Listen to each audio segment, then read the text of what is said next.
Welcome to Clinton Dragon Baseball on Dragon Vision.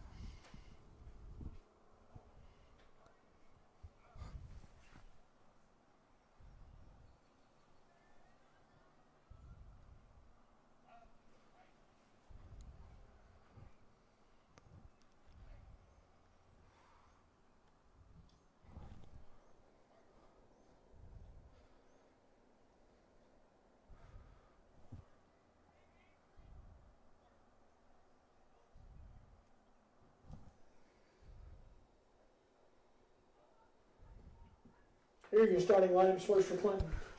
Yeah, thank you, Anthony. Welcome into Clinton Dragon Baseball here on Dragon Vision. Tonight's game is thankful for, again, Jessica Dooley Mayfield and Coach Lockhart, Coach, and all the Clinton, we'll just say all the Clinton Dragon basketball team for helping us broadcast this game. The Dragons finished off Scott 20-9 to open up tonight's play, and are now in the second round of the winners bracket, and we'll be playing on Anderson County right here.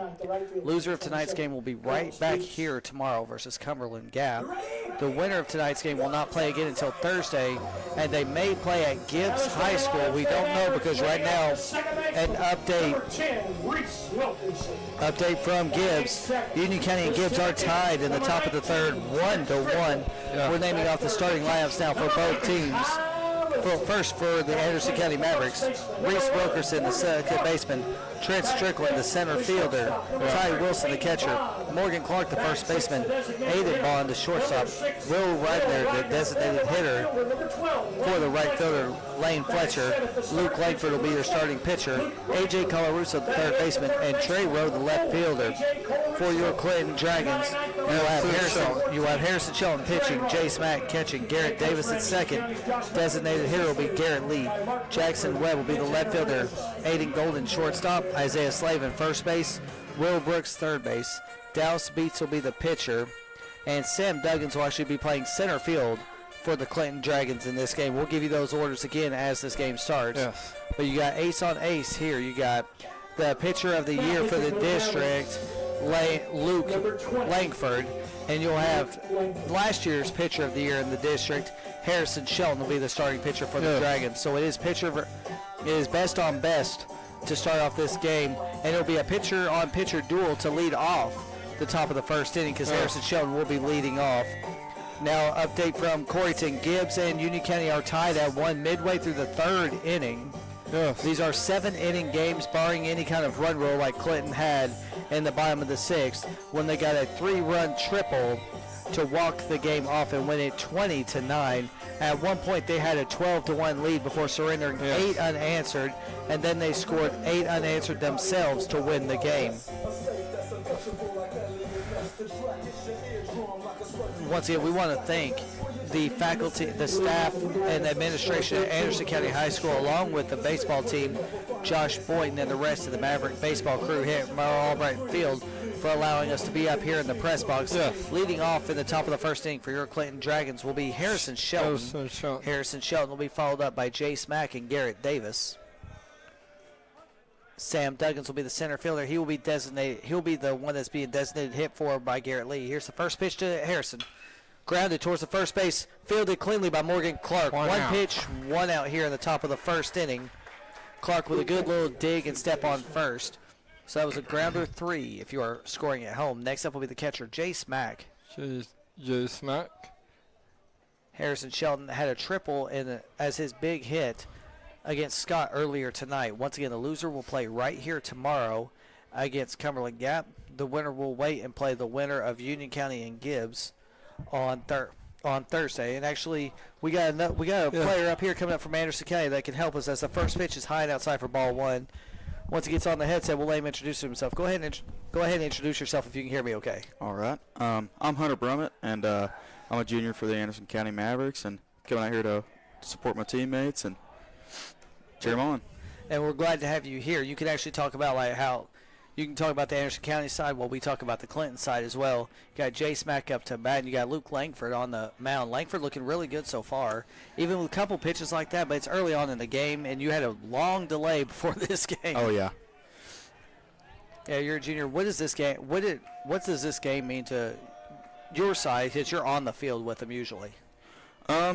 Well, it's it's a game of baseball, so it's it's a child's game, but yeah, we all try to have fun out here, and we support each other the best we can, and we just we got to keep our heads up and keep on pushing.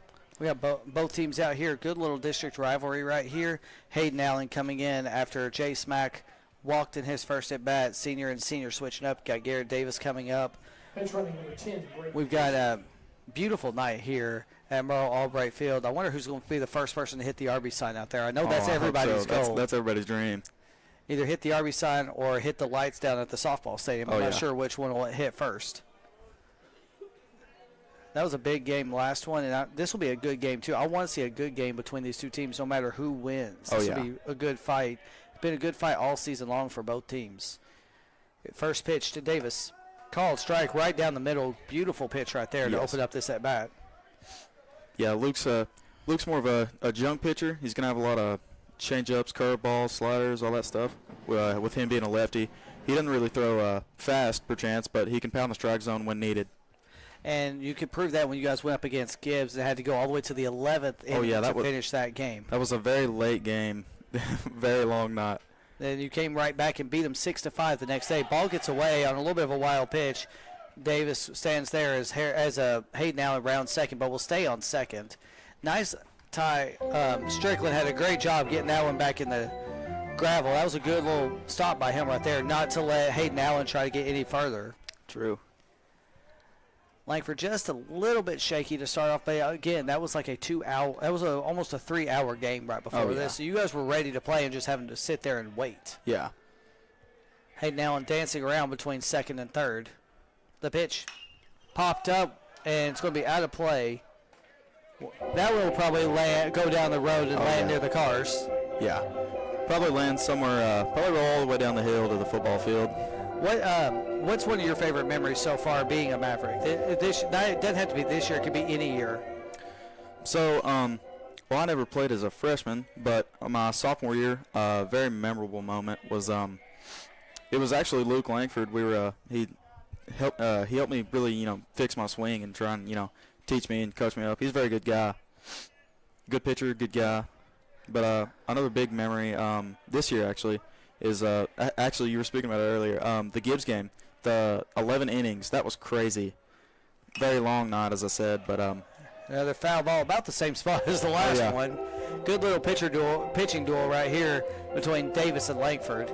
Yeah, you're talking about Langford. All your senior class is good. You got Morgan Clark, one of my students over at ACCTC, my student of the year from this year. This senior class is really good for you, and I like how you got your left field. You got your left. We call them right field rowdies at Clip, but you got left field. I don't know. I'll let you give them a nickname. Left field loudies? There we go. We can say left field loudies. It's a pretty good nickname, I believe. The pitch. Nice. I like that little breaking pitch. Hit just the right corner on that one.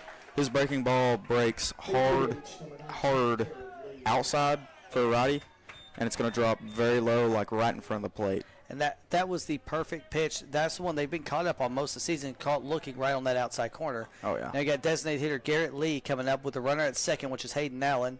And on deck you'll have Jackson Webb, who went 4 for 5 against Scott.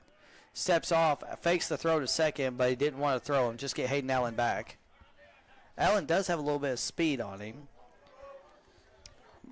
Yeah, you got Jackson Webb once again on deck circle. Jackson Webb went 4 for 5 in the last game with 4 singles.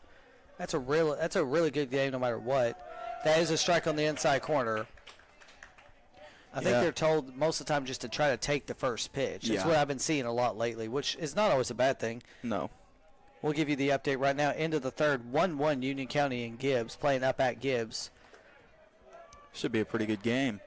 Both very, very good teams. Well, very good teams. You don't put any team down in this district. Oh, no. As Scott proved right before us being able to come back on that game. Cumberland Gap could put up fights. Even if they are to the low 2 seeds, it doesn't mean anything in district time. You could have an 0 for whatever record and still get a good district tournament. The pitch to Lee. Turns on it, belts it down the left field line. Foul. That one landed in the trees beyond the left field fence. I know he's trying to recreate what happened last year, unfortunately, when it landed landed up about the 20-yard line in the football stadium. If you look, the hitter's going to be crowding towards the plate, trying to get him to throw outside, which is kind of difficult for a lefty, but that's one of the tactics that most people use when hitting off of a lefty. Oh, swung it on and missed for strike 3. Beautiful first inning for Luke Langford. 2 strikeouts and only allowed one. Oh, was it a walk or a hit? I'm trying to remember. I think it was I believe it was a walk or maybe a hit by pitch. I think it was a walk, so no runs, no hits, no errors. 1 Dragon left on base. We'll be back in the bottom of the first inning with your score 0-0.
Welcome back to Clinton Dragon Baseball here on Dragon Vision. We got leading off. I'll let you talk about this inning, so you can call the Maverick side of it as Harrison Shellen pitches. So go right ahead. All right. So up batting, we got Reese Wilkerson, a former Dragon, and he's a right-handed hitter. He's going to be number 10. So let's see how he does here. I like the little respect right there between Mac and Reese, doing a little knuckle bump right before the first pitch. The pitch. Strike. That's about the same spot as Luke was painting him in the first top of the first. Yeah, Shelton is a very good pitcher. He's good at what he does for sure. I love the pinstripe uniforms on both sides whenever they both have them.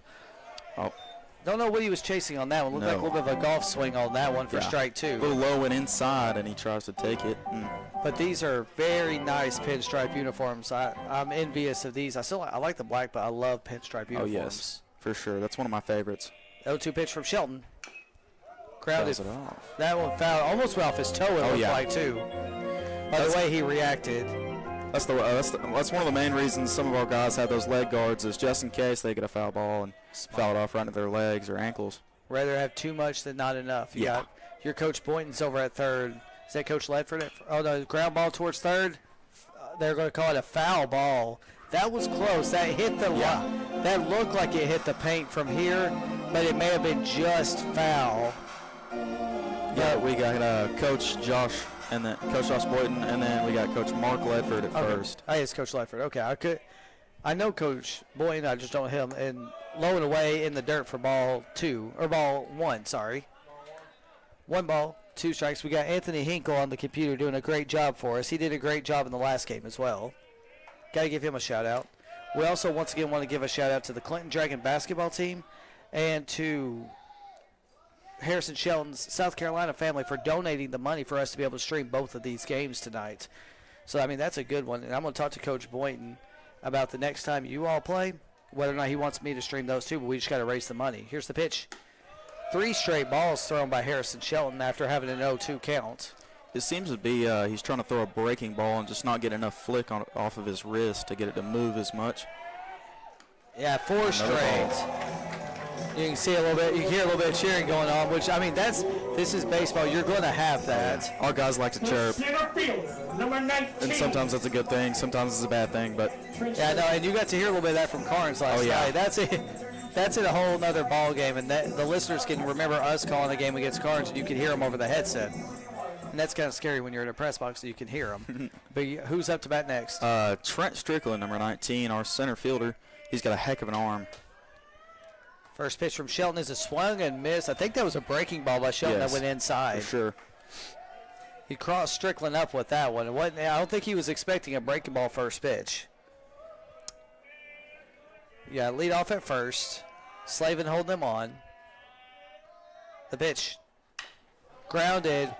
One hop to Brooks. Brooks to Davis. Davis to Lee. And not in time, but do give him credit on that 5-4 put out in an attempt for a double play. Number 8. Seems to be Trent's limping. One out, Anthony. Nice shot. Yeah, you got one out. Runner at first. Nice job, Ant. So number 8, our catcher, Ty Wilson. He's one of my good buddies. I love him to death. And he's a left-handed hitter for sure. And when he gets the bat on the ball, he's dang good. Yeah, he does do good. I remember that second game, he went lights out along with Morgan, who had, if I'm not mistaken, against Clinton, he went 7 of 9 batting against Clinton in 2 games. And Morgan Clark in the on-deck circle. That one gets away. It's a little bad throw from Harrison Shelton. He's going to round second, try to go for 3. And they're going to call it dead ball as it rolls into the bullpen. He's going to stay at third base. Harrison usually a lot better with his pickoff move than that. But he was a little bit out, a little bit farther. But they're actually going to move him back to second on the dead ball. I thought they were going to give him third, but I guess they weren't sure where he was when they called the dead ball, so they don't want to award an extra base. I can see that. That's understandable. That is understandable because their backs were turned to him, so by the time they called it, they turn around. He might see him at second. So, Anthony, perfect. You got a runner at second and still a no count. No pitches yet in this at bat. Hear a little bit of chatter coming on from the Maverick dugout, which, like you said, this is a rivalry game. It's going to happen. Yeah, for sure. A little bit of an inside pitch there. Having to get a little bit high inside, some sweet chin music. I had to duck out of the way of that one. Takes the lead over at second. Shelton checks him at second. The pitch home. Good stop right there by Mack, though. Just like Ty, those are 2 great catchers right there for both sides. Oh, for sure. Do everything they can to keep that ball in front of them no matter what happens. I have a lot of respect for catchers. I do, too. It's the one position I was not able to play, so you've got to have respect on there. Oh, for sure. 2-0 count, 1 out. Pitch, check swing. Josh lazily tried to block that one with his foot, let it go by. Got a little jammed up there. Wasn't sure if that one was too inside or not, but it caught him a little bit off guard when he did his check swing. Update from Gibbs, 1-1 now in the bottom of the 4th still. That's a good game going on right now, good too. Game going on. It started about 7:15. Checks the runner at second. The pitch home. High for ball 3 now. One of my most memorable moments from Ty is his Union County game. He hit 2 home runs. Nice. That was a very good game for Ty. He had a great one. I think he leads the team in home runs now, doesn't he? Yes, for sure. So you got Harrison who leads Clinton in home runs, and Ty leads AC. Here's the pitch. Nice breaking move on that one. Good breaking ball for sure. And no arguments on either side. No. That's what I like about this. You can see there's respect on both sides coming. You hear both sides are now up on their armrests, getting ready to call this one. Runner stays. Called high, ball 4. I'll give that one. Tie. Is that tie? I wasn't sure what they were looking for. I think Mac does call time, so he can go talk to Sheldon. I saw it. He threw his hands up. Because Coach Stacy's going to go out there and talk to Harrison Sheldon. But he's going to tell everyone to stay. He's going to tell the outfield to stay back and just bring in the infield. What if this was you and this was Boynton? What would you be saying right here if you were the coach? Probably try and fix what he's trying. Just find out what he's trying to do with his breaking ball and try and fix it for him just a little bit, just little adjustments here and there, and try and bring his energy up because obviously it looks a little down here, but for sure just try and bring his energy up and fix little things. We know the winner of this game will play the winner of the Union County Gibbs game on Thursday night. As of right now, it's at Gibbs. We'll make sure it stays there. The loser will play Cumberland Gap right here tomorrow. Cumberland Gap getting run-ruled by Union County earlier today, 12-0 in 5 innings. But as we've said before, that doesn't mean anything in district play. As you can tell, when Clinton was up 12-1, and the blink of an eye, it's 12-9. Yes. Morgan Clark coming up to bat. One of our seniors. I'll say it again. My student of the year, he was awarded that on senior night when you guys had a very tough win, but a good win. I'm not so sure about that pitch. Looked like it was a little further out. Yeah, just a little bit further out. It could have been, painted. But we will say they did call that quite a bit in the last game, too. So, 0-1 count, 1 out. Clark at the who's on the base pass? You guys. We have Strickland at second, and we have our pinch runner, John Johnson. Okay, nice. But gets away, but they will both advance on no throw. So, Anthony, you got a runner at second and third, and you actually have a 1-1 count, Anthony. 1 ball, 1 strike. Make sure he gets that. There we go. There you go, Anthony. Good job. Now take the runner off first. Perfect. 2 on in scoring position and 1 out. Morgan Clark up to bat. What do you say, Johnson and Strickland on the base pass? No. John is a pretty quick guy, so we put him running for tie. That's actually smart to save your catcher as well. Here's the pitch. Ooh, crossed him up on that swing. Good breaking ball. He has a dang good breaking ball. Very good, especially after he gets. I love the PA music up here too. The PA music always makes it fun, and absolutely no wind right now at the stadium. If you're looking dead center at the American flag at 370. That's always good. It's always windy up here on the hill. Nice pit, nice little swing right there to keep the bat alive. Like I said, Morgan went like 7 of 9 in the only 2 games in the district opener between these 2 teams earlier this year. Split series as well. Both teams won 1 game. Morgan and I were talking. We wish these were 3-game series to make it easier. Ooh, foul tipped and caught for a strike. Yeah, Morgan not happy about that. No. Taps his bat on the ground. I'm not going to say he slams it because you're not supposed to, but he hit his bat on the ground and walked away. And see, that's one of the things that we have to, or actually we're currently trying to fix, or we've been trying to fix, is keeping your body language positive.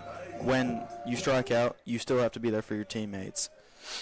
All right, I agree with that one. And then one other thing I liked seeing today was Lane Fletcher back out there playing after what happened in the first game between us. And I know that hurts you all, but seeing him out here just makes everything a lot better, knowing that he's still able to play his senior year. He is a senior. Yes, he is a senior. 0-1 count, 2 outs. Who's up to bat? Aiden Bond, number 3, right-handed hitter. Aiden, one of the best pitchers I've seen. Unfortunately, wasn't able to pitch this year, but he is still one of the best pitchers I have seen. For sure. It was a good battle between him and Harrison last year to see who was going to be pitcher of the year. But actually today we got the last 2 pitchers of the year in the district going up against each other. Harrison last year, and then you had Luke Langford this year. That's always a good matchup. Yes, for sure. 1-1 pitch.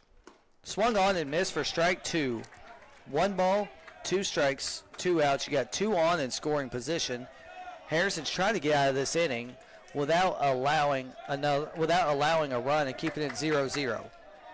What would you call in this count? I'm probably, I don't know, maybe a fastball.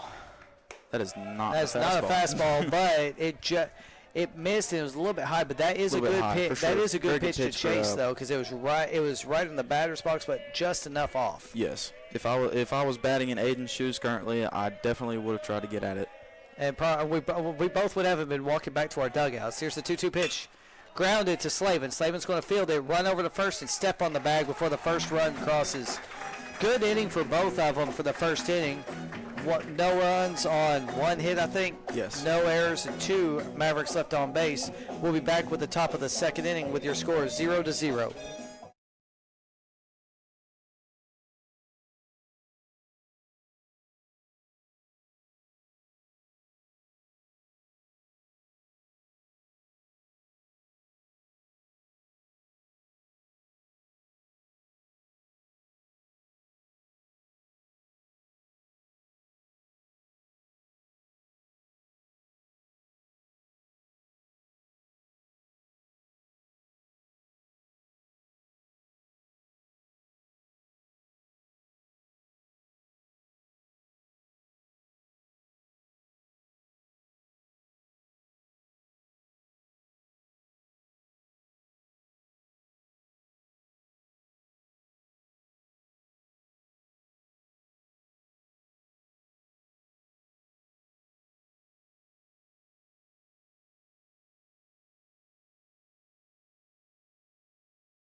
Welcome back to Clinton Dragon Baseball here on Dragon Vision. And we're actually going to call this the Anderson County Schools Baseball here on Dragon Vision because we got the Mavericks and the Dragons in the third meeting of the season. Both teams have split, so this could be the rubber match. Oh, yes. We got leadoff batter Jackson Webb. Jackson Webb went 4 for 5 with 4 singles and 4 RBIs in the last game. And you can see the info is just a little bit out for him as he fouls that one off his toe for the first strike. That never feels that good. had to hurt. But he just stands there and takes it like a champ as a sophomore, too, for the Dragons. So I called him earlier today the sophomore sensation. Because, I mean, he started all but 2 games this year. And up on deck, you'll have freshman Aiden Golden. So you got a sophomore followed by a freshman. Then you should have Isaiah Slavin. They have a very deep, they have a lot of depth on their team, for sure. There he goes. He fouls that one back in the net. They do have a lot of depth. And I just like seeing just the camaraderie for both of them. You can tell if it's a good play, you're going to give them the credit on both sides. Yeah, for sure. Like Langford, one of the Langford pitching. If Alex was still pitching, unfortunately, he's in the dugout. We wish him a speedy recovery coming into next year. He'll be coming back stronger than ever. We know it. Lines it to the shortstop. Who's the one who just got it? That was Bond. Aiden Bond. Bond to Clark for the first out of the inning. Starting to learn their names just a little bit. Shortstop number 3, Aiden Golden. And now Aiden Golden, one of the slickest freshmen. He plays shortstop. He's also played second. I've seen him snare some of the fastest rockets on there for a true freshman. You didn't get to see, a lot of young talent for sure on their team. I know he didn't get to play against you all in the first meetings because he was coming off of a wrist injury, and now he's finally getting back into his own. And you got Isaiah Slavin on deck with a 1-0 count and 1 out. I may try to zoom my camera in just a hair from the angle you see, but right now the camera just shows a wide angle. Swung on and missed for strike 1. We'll zoom in just a hair. There we go. So now Anthony might be able to see just a little bit better too. Can't quite see first, but we'll adjust it if it's a hit. 1-1 count, 1 out. You got Golden at the plate, and you got Slavin on deck. The pitch. Outside. Nice miss right there. I'll give him that one. Try to get him to chase. Luke has a lot of assortment of pitches. He has an arsenal, as he likes to call it. He's got this pitch, he calls it the one seam, and it likes to break outside. That might have been it that we just saw. That might have been. I'm going to call you a fortune teller up there. If you could call the next pitch, it's a 2-ball, 2-strike count with 1 out, Anthony. If you call this next pitch, we're going to start calling you the fortune teller as your nickname from now on. Let's see. What are you going to call right here, 2-2? I'm going to call changeup. Nope, no changeup. Not quite. Inside fastball, for sure. It was. I wish we could have a radar gun right here so on our screen we could pop up what the radar shows. Maybe next year that'll be the next investment as we try to get your all stream started along with this stream. Here's the payoff pitch. Swung on and missed for strike 3. And you got Isaiah Slavin coming up to bat next. And give you an update up at Gibbs. It is still 1-1 now in the bottom of the 5th inning. That's a barn burner of a game. I'm going to have to check. And they got a new pitcher up for Union County. It's Stennett up to pitch now. They're probably doing the same thing as we're doing down here for both sides. Keep them on a strict pitch limit just in case they need to pitch tomorrow. First pitch is outside to Isaiah Slavin. Slavin has not hit a home run this year after leading the team last year. Only Harrison Shelton has. The pitch. Low in the, not quite in the dirt, but I was going to say it was in the dirt. Very low pitch. I almost thought your catcher was Chris Policio wearing the yellow armbands right there. No, he did get it from Chris Policio, though. That's what I was thinking. Here comes the 2-0 pitch. Fouled back. Hey, I will give credit. Chris Policio doing really well for a sophomore. Oh, for sure. He's a great asset to your team, not only on varsity but on JV, even just being a bullpen catcher. He's an athlete. We'll give him that one for sure.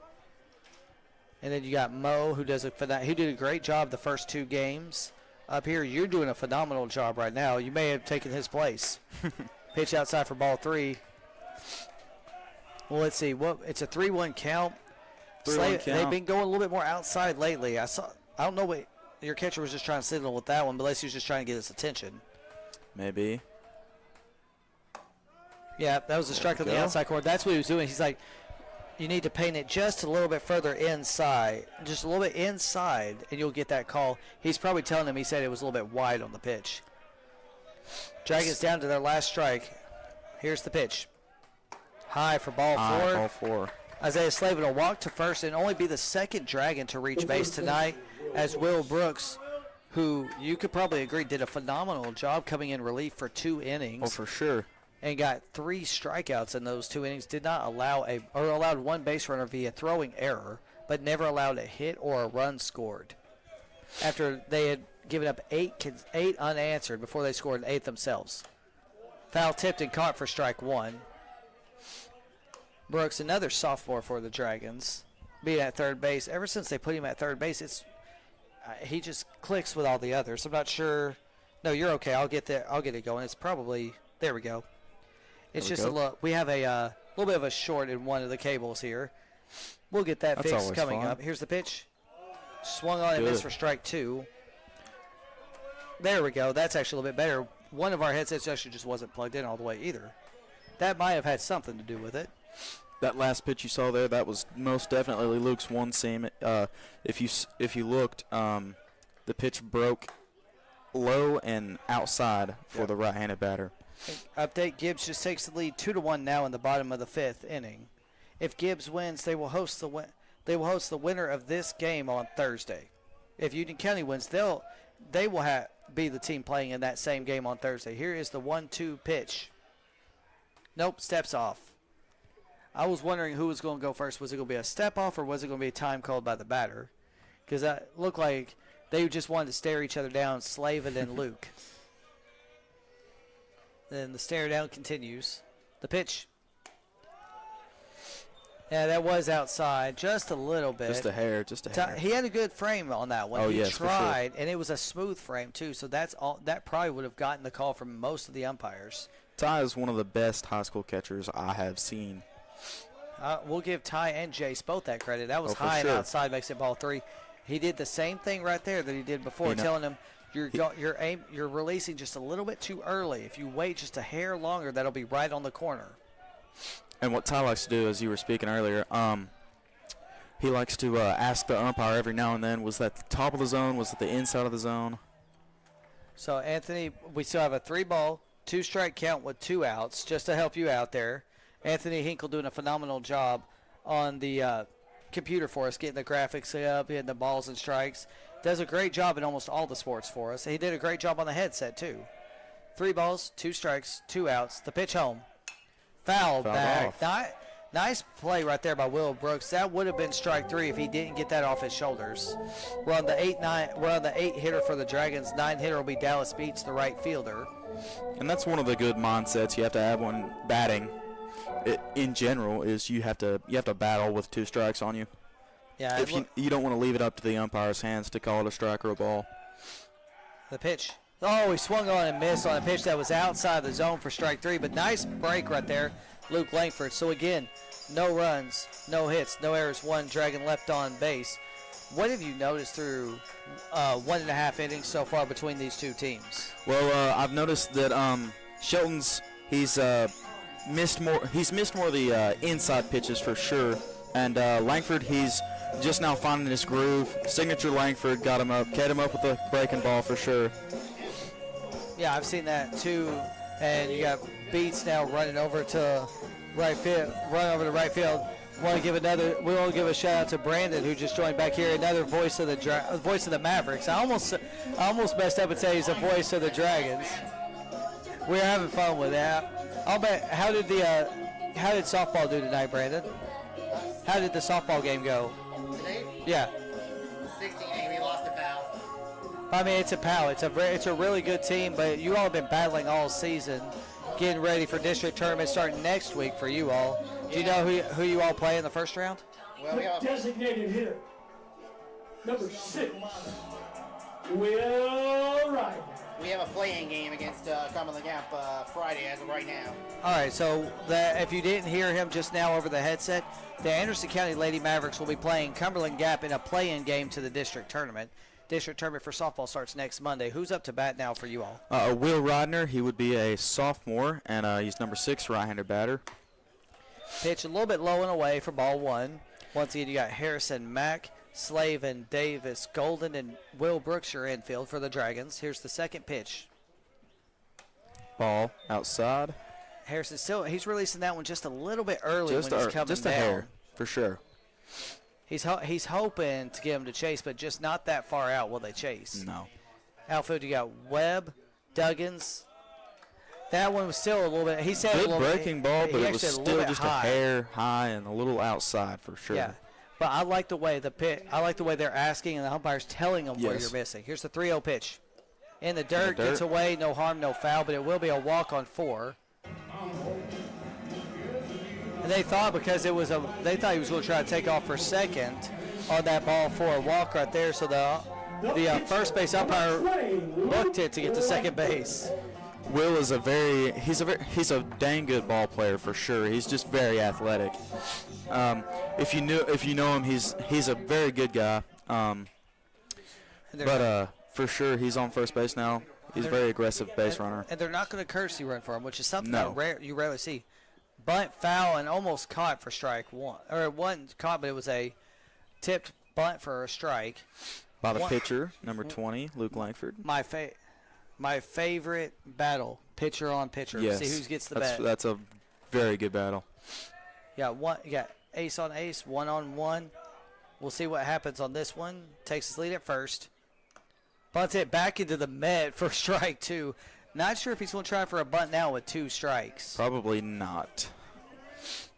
What do you think Boynton's going to tell him to do right here? Probably. I don't know. Maybe it could be a hit and run. Could have called a hit and run. You never know. Yeah, or just swing away. You never know. Pickoff move back. A little bit. He had a little short lead. Yeah, a little short lead. Just a knee slide. I will call it a knee slide. As I zoom the camera out so you can kind of see. I'm going to zoom it out of the way again. So now you can see the leadoff at first. The 0-2 pitch. Grounded. Fouls it off. Battles. Very good. Yeah, I think he was trying to take aim at number 4 right there, but he got out of his way. Oh, that is AJ. So he was trying AJ, the third baseman. Yes. I think he's trying to put target practice on that side over there every time he fouls it. We'll see. Who knows? Maybe the next one will go sharply into the Dragon dugout. We'll see. 0-2 count. The pitch. Oh, they said it was high. That was close. That was close for sure. But the umpire's still doing the right thing. He's telling him exactly where you miss. He did go across the plate, but just too high for him to want to call a strike. For sure. Probably about letter high, maybe Maverick high on the uniforms. 1-2 count. Pitch. That one now was high. Yes, for sure. High and a little bit inside. So it went from an 0-2 count to now a 2-2 count. Runner at first, nobody out. If you remember last year, Luke had a good night at Halls. Hit one off the wall. And that one he tried to hit to us. Yeah. And AJ's going to be the one to go get that foul ball. And he's trying to show the umpire it's got a cut in it or something. And the umpire's like, fine, take it back. Which I like that. At least let him see. Yes, what do you see sure. on there? 2-2 count. Pitcher on pitcher duel. The pitch from Shelton. Grounded towards the shortstop. Golden's going to field it. Probably go to. Oh, he's going to bobble it. Golden usually sure-handed, but I'm not sure. Would you call that a single, or would you say that was an error? I'd probably say that was more of an error. I think so. Because he did put his glove on it. He did sort of chest it up, but it just bounced off. So, yeah, I would probably consider that an error. But we got a pinch runner, Blake Lau, on the base path for Luke Langford. I probably would say Blake Lowe, which is a former Dragon player who then went to go play, I think, for BC for a little bit. 2 on, no outs. AJ Colarusso in the box for the Anderson County Mavericks. Number 4. I'm just going to call him the big truck because everyone knows what the big truck whenever it drives around school property. Thing's very loud and obnoxious. 2 on, no outs. He's going to go for the bunt, pulls back in time for ball 1. Smart move right there. I almost thought it was too late when he pulled back, but they gave it to him. Oh, yeah. 2, and we'll give you an update from Gibbs. It's 2-1, top of the 6th, and Union County does have a runner on right now. If you noticed, Shelton is he's throwing more outside. He likes that outside corner. If you notice, AJ's going to scoot up in the box and try to compensate for the outside pitch. See, this is why we want you up here as well, because you can see stuff that not all of us can see. Yeah, he's right on the edge of the batter's box. So an outside pitch looks inside to him. He's going to bunt it down the first base line. They're going to try to throw him at third. They will get him out at third. No. Coach Boynton did not He like is that not call. happy about that. I'm not going to argue know. that one. We don't have the best angle. He has No, a good for sure. angle, and the umpire also has a good angle, but he's not arguing it. No, which is good. Yeah, so there's one, Anthony, there's one out, and yep, you're right. Runners on first and second. You're doing good, Anthony. That one, I can't argue it. No, for I've got sure. a good view, but that umpire has the best view with where he's at. He was angled just right. It was a bang-bang play. I'll give it that to him every time. Inside pitch strike They for called Trey that one a Rowe. strike. That one was close. Very, for sure. Being inside, but he's also right on the edge of the batter's yeah. box, too. That's how Trey does it. Signature Trey. Then you got the top of the order up to bat next.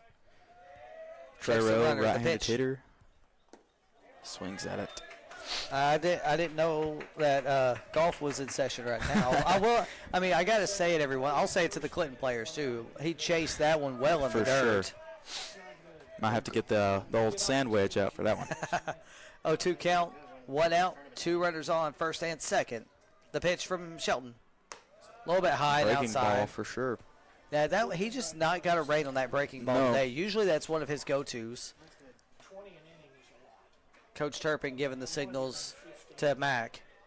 Once again, you got Shelton, Mack, Slavin, Davis, Golden, and Brooks, your infield. Webb, Duggins, and Beats your outfield. As strike 3 looking. Makes it now 2 outs with 2 on. That was the breaking pitch that That was the waiting breaking on. ball he was looking for sure. And once again, we want to thank, I'll let you mention it, we want to thank the administration for Anderson County, for your coaches and your athletic department for allowing us to be up here. Gary, Terry, Ben Downs, Travis Freeman. Anyone else that I'm missing right now? And then Coach Boynton, Coach for sure. Coach Ledford, and Coach Williams. Coach Williams. We got to give a thank you. Merle Albright Field, one of the best spots to call a baseball game. Oh, yes, for sure. We like to call it the hill. That's it. Yes, we'll start saying we'll say it that way now too. That same pitch they've been calling all night on both sides. He's finally found his groove on the breaking ball.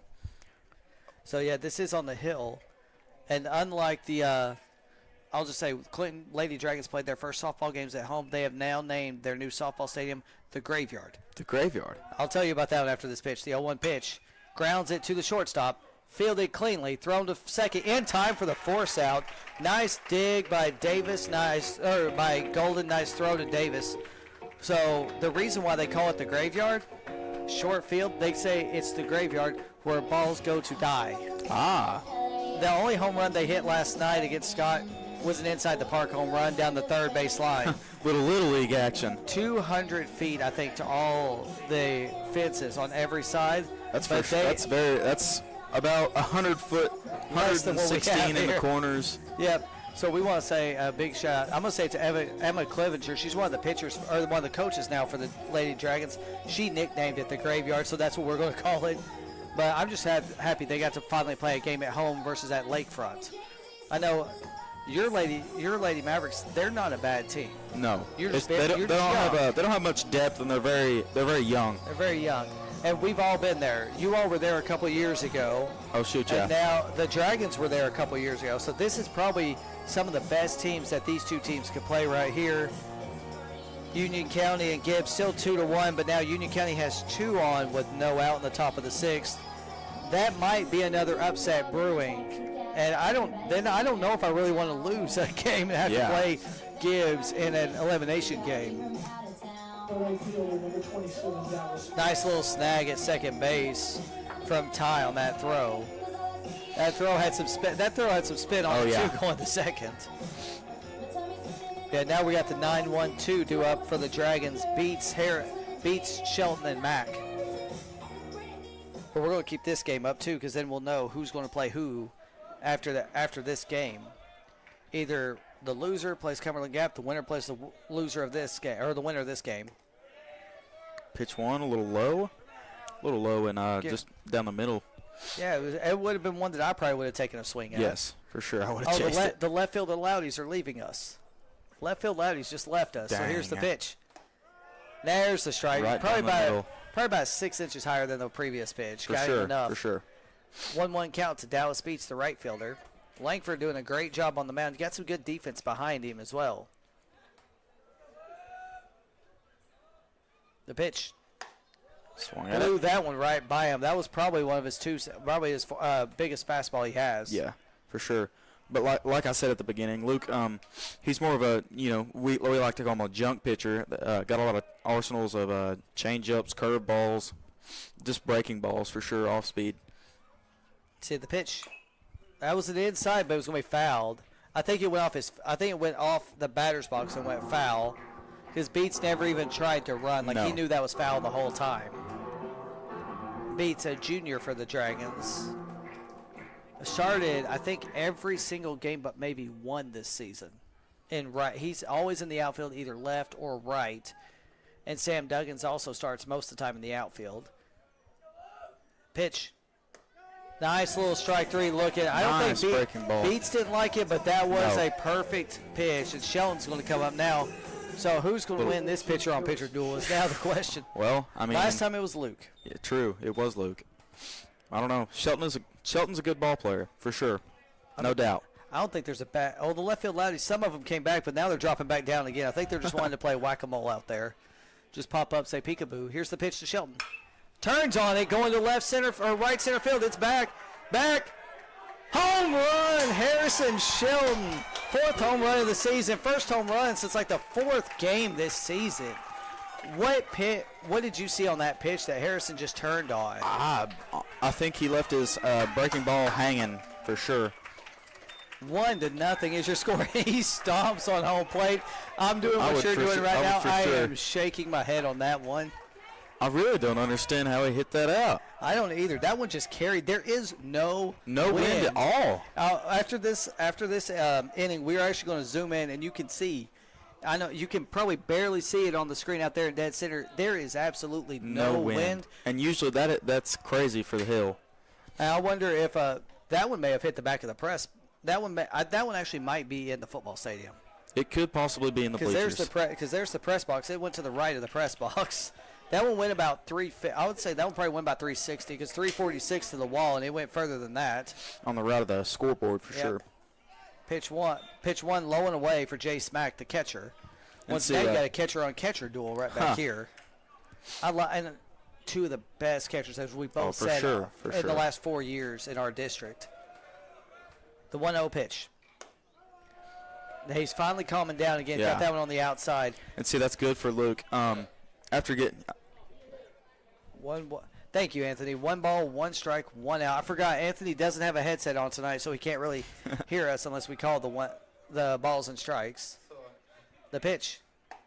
Nice breaking one on that ball, one. Hit the for corner sure. right That's where one it of needed. Luke's specialties. He's a very good breaking ball pitcher for sure. So if I'm not mistaken, that was the first hit of the game for the Dragons too, and it's a Yes. solo shot. 1 ball, 2 strikes, 1 out. Mack at the plate as Langford stacks off, and you got Garrett Davis on deck. And now over in Gibbs, you got bases loaded with no outs and a 2-1 score in the top of the 6th inning. Sharp is now the pitcher. I think Sharp is like their number 2 pitcher for Gibbs, if I'm not mistaken, or for Gibbs. No, Union County's up to bat with bases loaded and nobody out, trailing by 1. 1-2 pitch coming to Mack. Low and away. Nice little pitch though to try to get him to chase. And what are you telling him right now? Oh, he actually just went up there to hand the ball back, I guess. Maybe to say a couple quick words. Maybe. If you noticed, before the last pitch there, Luke actually he motioned to Ty to come up there, and Ty shook his head no. Yeah, Ty says, you've got this. You don't have to think about it too much. And Coach Ben Scott tried to barehand that one. Coach Scott actually got told he is going to go try to play along with Coach Nick Kidd over at Kentucky Christian next season. He's got either 2 or 3 years left of eligibility, and Coach Kidd has 4 years of eligibility left. Here's the pitch. Another Fouled one off returned again. on. I think he's aiming for your administration Yeah, that's on the side now. probably. We just need Everybody to in the bullpen better watch out. We just need to put a magnet right there because I think that's where he wants to go with it. Nice battle between pitcher and catcher right here. Oh yeah, for sure. now a sacrifice fly ties the 2-2. game at Gibbs. Union County and Gibbs are tied. Gibbs coming in with a record of 23 wins, 2 losses, and 1 tie. One of those losses to you all in a barn burner of a game with a Trent Strickland home run. Yes, that was a good game for Trent for sure. That was a well-needed hit for Trent. As the lights, I think the lights just turned off at the softball field down below. They must have just ended that their JV game. 2 balls, 2 strikes, 1 out. Max steps back to the batter's box. Davis waiting on deck. Then you got Lee in the hole. Here we go, 2-2 pitch. Grounded to a foul down the first base side. And Morgan Just barely a little foul. And Morgan decided to go Olay on that one. Oh, yeah. I'm going to have to give him a little bit of trouble with that one tomorrow in class. Like, Morgan, why couldn't you just kick? It's foul, but you could still catch it. I'll tell him Chris could do better at first on that pitch. 2 balls, 2 strikes, 1 out. Pitch to Mac. Grounded, slow grounded Full to the swing pitcher. bunt.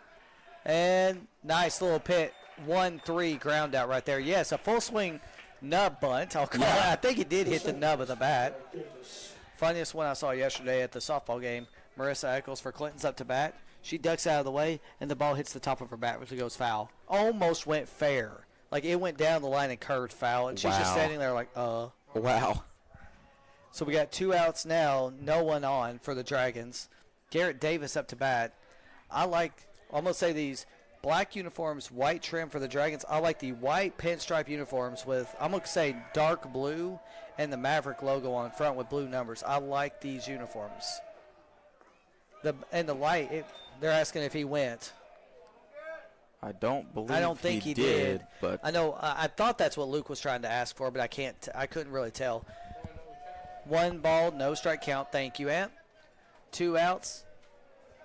And we've got, under these lights, your uniforms shine really well. Oh, for sure. The pitch. Lined. It's going blow. Will it get down? It gets down over a diving center fielder and past the left fielder. It's going to go almost to the wall. Davis is going to try to round it all the way to third. Nice throw from Strickland. Will he get in time? He will get in time with a triple. You called it right there with the arm of your center fielder. He can get him out like crazy. That was a great throw. That should have been a stand-up triple. It ended up being a very close bang-bang play. And now there's going to be time called as – it looks like it's just going to be time called by the infield. I don't see a pitcher. I don't see any of your coaches moving. What's being discussed right here? It's probably just a lock-in meeting, as some of those meetings are. But it's like let's go here. It's just they're gonna say like, oh, it's a 0-0 game. Yeah. Just calm down, lock in, and do what you know to do. That's why we want you up here. You can read the mind. You can read the mind of a team. Doesn't matter if it's the home team or the away team. You kind of know what's being said in all of these meetings. Here's the first pitch to Lee. Blowing Ooh, that was a little bit close on that one. That was a little questionable on that one, but even the PA guy beside us has his eyes wide open from that one too. We were all trying to figure out what they were calling in the first game between Scott and Clinton. We got no ball, 1 strike count. Pitch to Lee. Foul off. And it's going to go down the hill. It's in the CRCS parking lot. At least my car's not parked there this time. My car's back against the trees. I could have just left it at ACCTC and just walked up here if I needed to. Dragons down to their last strike. Langford wanting to get out of this inning without any more damage. Langford still doing a great job pitching. Just had a couple hang-ups on his pitches to get the 2 hits. One of them a solo shot to Shelton. Here's the pitch. A little bit outside. And now I remember the name of the second donor. We had the Clinton High School basketball team and Jessica Dooley Mayfield, another big donor, helped us with the $250 for both games. Now, our next game loss will be here tomorrow night with Clinton. A win would be at Gibbs. Barring if anyone from Anderson County wants us to stream a game, we'll talk to Coach Boynton afterwards and see what he says. Here's the pitch. Outside for ball 2. Because if Coach Boynton, here's how we did it. We had $250. If we can raise it, I don't mind coming out here and streaming the game, no matter who is playing tomorrow on this field. For sure. That would be really nice. And we've got the setup ready. We just got to make sure the fine tune it. We can have your setup for next year. That pitch is outside also. He's trying to for ball control. 3. He's trying to control his breaking ball well, but it's just he can't get enough to He's a little rattled right Yeah, now. for sure. I think Harrison rattled him with that one, and I think the stomp on the play really got underneath his skin. Yeah. Which Garrett Lee did that last year after that shot that landed probably at the 50-yard line. Here's the pitch. Low and away ball for Garrett Lee. Getting real excited looking over at the dugout. And Jackson Webb will come up to bat next for the Clinton Dragons. I thought there was going to be a courtesy runner, but no, it's Aiden Golden going to pick up the knee pads and shin guards that Garrett Lee was just wearing. So you've got Garrett Davis at third, Garrett Lee at first.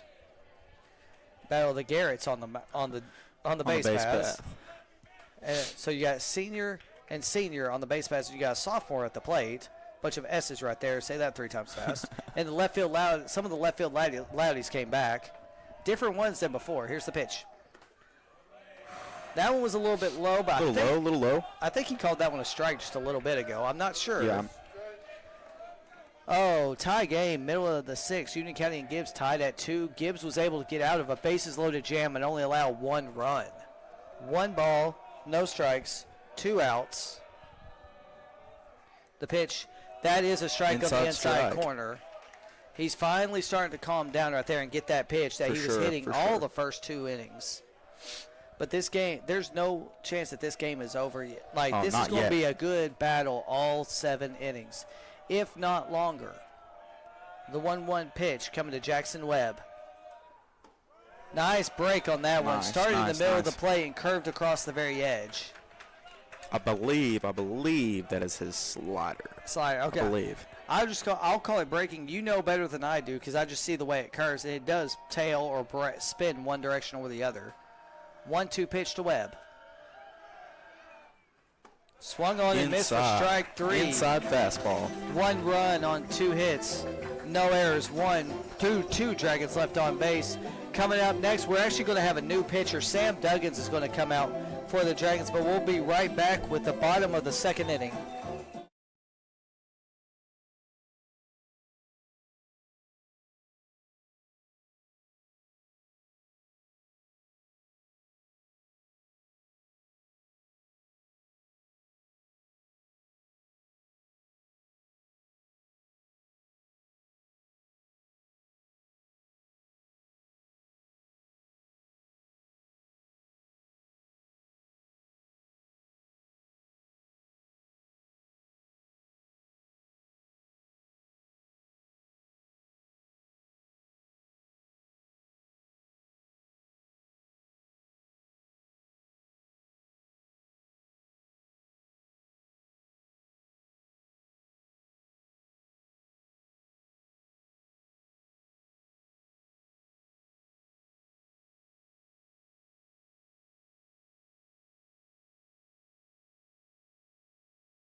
Welcome back to Anderson County Schools baseball here on Dragon Vision with the Clinton Dragons taking on the home Anderson County Mavericks on the hill at Merle Albright Field. Who's coming up to bat next? Number 19, our center fielder, Trent Strickland. With a new pitcher on the mound, Sam Duggins for the Clinton Dragons. Harrison Shelton went 2 innings, allowed, I think, 2 hits. We'll check that after we watch the other game. Grounder. It's going to go slow roller over to shortstop. It's another awkward hop for Aiden Golden. So first pitch single on the infield. That one will be a single. For sure. Most of the if you look at our field, you wouldn't be able to tell it from up here in the press box. But if you go down on the field in the dirt, we actually have a pretty bad lip at third and in between shortstop and the second base. So it's going to take a weird hop. It's a pretty bad lip, but it is also a unique characteristic. It's one that you all know about, you're all aware of. It's a little bit different for other teams. First pitch is high for ball 1. Ty Wilson up to bat, lefty, number 8, our catcher. Catcher on catcher right now. And we'll say Harrison Shelton just is now the center fielder and Sam Duggins is the pitcher. Called strike on the outside corner, probably about the same spot they've been calling all night for both sides. It's a very the umpires have been calling a very good zone for sure. Yeah, even on both. It might be a little wide, but it is about the same on both. Swung on and missed. Not sure, I think that was a breaking ball that he threw on that one. Possibly. Didn't look like his fastball. So we got 1 ball, 2 strikes. You got a runner on first and nobody out. Wilson up to bat, and you got Morgan Clark up. Morgan Clark on deck. 2, 3, 4 hitters up. Here's the pitch. Popped him up. And you've got, who is it? It's going to be Aiden Golden going for that one. He will catch it on the infield fly. Don't know if they signaled infield fly, but we're going to call it anyway because it never got really past the grass. Number 11, Morgan Clark. And my student of the year coming up, Morgan Clark, struck out in his first at bat, and we saw how frustrated he got. Maybe he's calmed himself down right here. We'll see. What do you look for Morgan out of this at bat? I'm going to look for possibly hitting in between the third and shortstop for sure. That's going to be a good hit, little gap shot, if so to speak. Yeah, because you got like space between left field. You got space on the corners too. If he can just bloop it out there, that'll get a couple hits in. Grounded towards the third base. Will Brooks is going to run it out. It's actually Golden, but he's going to throw it out. That was actually Will Brooks throwing it to Slavin. Slavin did the right move running in to pick it because they could have sent Trent all the way over to first base. Trent is one of our one of the fastest guys on our team for sure. So he would definitely, if Slavin had not, he would have definitely tried for 3. That was a good little swinging bunt by Morgan on that one. You were calling it. He needed some kind of hit, but that was a swinging bunt to Will Brooks. Will Brooks did a great job fielding it too. Yes, for sure. Very slow. Clean fielding. We got Aiden Bond, number 3, our shortstop for the game. 2 on, 1 out. First pitch to Bond. Outside. Outside and low, ball 1. I almost wanted to say Bond, Aiden Bond. Well, he's not wearing number 7, though. Got to give him a James Bond reference on that one. 1 ball, no strikes, 1 out. Clark on first. I think it's Strickland on second. Yes. Here's the pitch. Swung on and missed for strike 1. Sam's got some good little change on his pitches. You never know which one's going to come out. They look the same coming out of his hand. They all break his fastball, breaking ball, slider, whatever he has in his arsenal, as we'll call it. Yeah.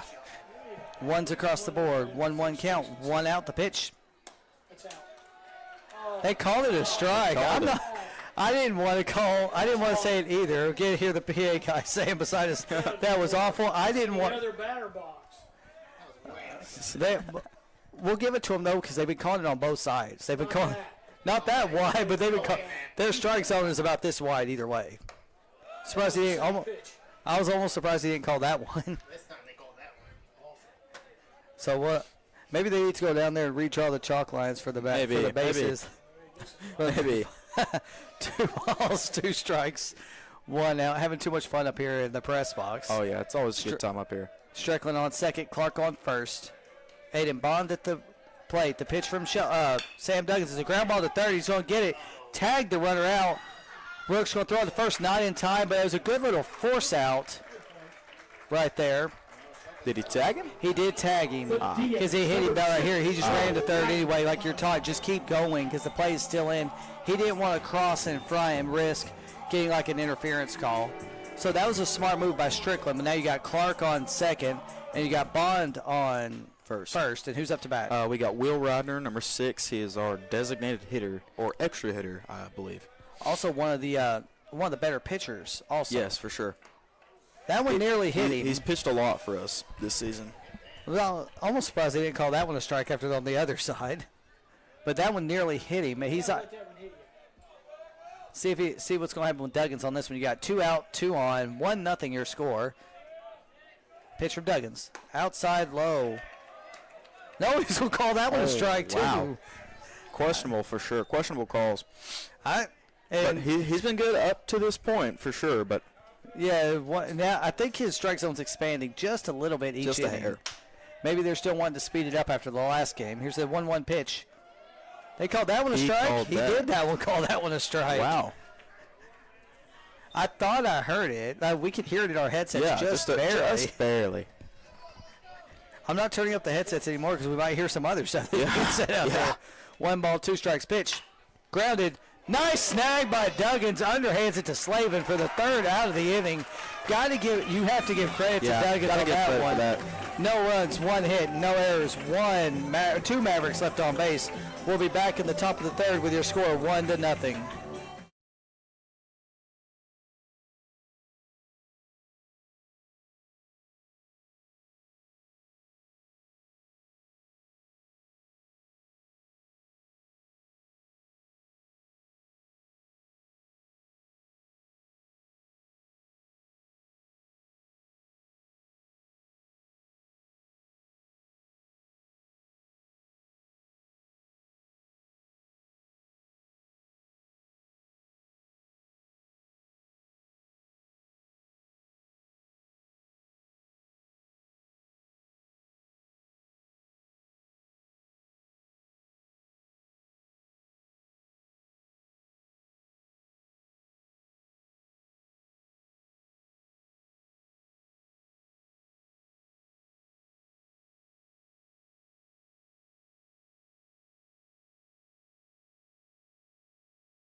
Welcome back to Anderson County Schools baseball here on Dragon Vision. I want to give another big shout out to Anthony Hinkle on the computer for us, and Hunter Brumman. Hunter also doing a great job on the headset. He might have found his calling coming up if we get to start some of these for even more sports. Give you an update. Bottom of the 6th inning. It's still 2-2 Gibbs versus Union County. Now you got Aiden Golden leading off with Luke Langford still on the mound for the Mavericks. Pitch. Just a bit low and inside. That's about I think that's the same spot where he was calling strikes with batters in the opposite batter's box in the last at bat. 1 ball, no strikes, no outs. 1-0 your score. The 1 run on a solo shot by Harrison Shelton. Grounded just underneath the pitcher's glove. Going try to. I thought he was going to try to go for the that was a good job. We like to say eating it. Yes, exactly. Because it could have been, an error. It could have been a bad throw to first. You never know. He could have gotten 2 on that. Especially when you're just flipping the ball with your glove. Clark was ready for it, but that was a nice job to hold it. It is a base hit, so we got a runner at first, nobody out. And I'm gonna say this one this time. We got Anthony Hinkle's favorite batter coming up to bat, Isaiah Slavin. And Anthony loves Isaiah. And if you ever come to a Clayton game, you will never see him not wearing a 32 jersey. As I don't know what's being discussed here between the 2 umpires. And with the circus music going on, it sounds like it's always fun up here. Oh, they said he's safe. I guess they may have thought there was a different call from the field umpire. I don't know. Well, maybe they thought he sort of they thought he may have rounded going towards second, and he may have been tagged. But I guess they said he went straight through. Golden takes his lead. Isaiah Slavin at the plate, and you'll have Will Brooks on deck. 7, 8, 9 hitters. Batter number 6 is up on first. Golden takes his lead. Stare down continues. The pitch. Goes for a bunt. Ty blocks it up. But perfectly. they're going to call it a ball, though. I guess they're going to call it a ball. I didn't see him signal strike. I didn't see Slavin pull back, but. And I'm waiting. I don't see. He's not made a signal back here, so we're going to go with what it says up here. 1 ball, no strike count. I wasn't sure if it got fouled for a second the way it went down. A little bit high ball, too.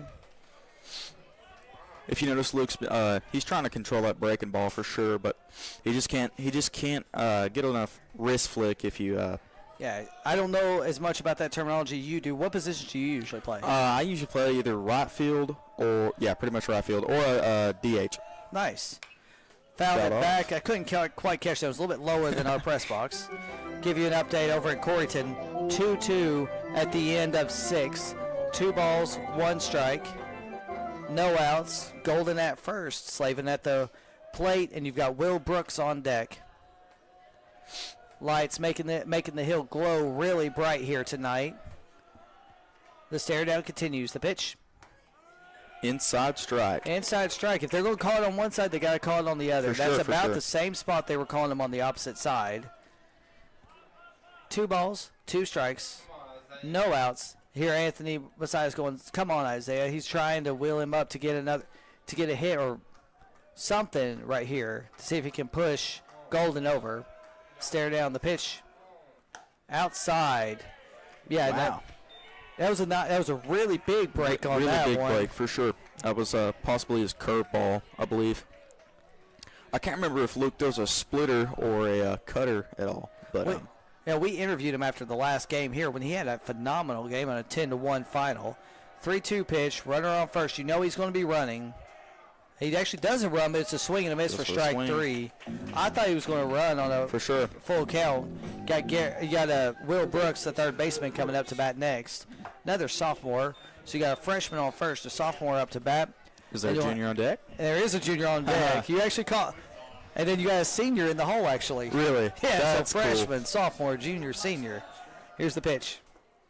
Just a bit low Low and inside. in the dirt. I'll give you that one. You got it before I could. First out of the game at the top of the 7th inning. Yes, 1 ball, no strike, 1 out. Watching this game because if this stays up over at Gibbs, then Gibbs has a chance to walk it off at the bottom of the 7th. Here's the 1-0 pitch as the stare down continues at first. Waiting on Brooks. Nope, the pitch.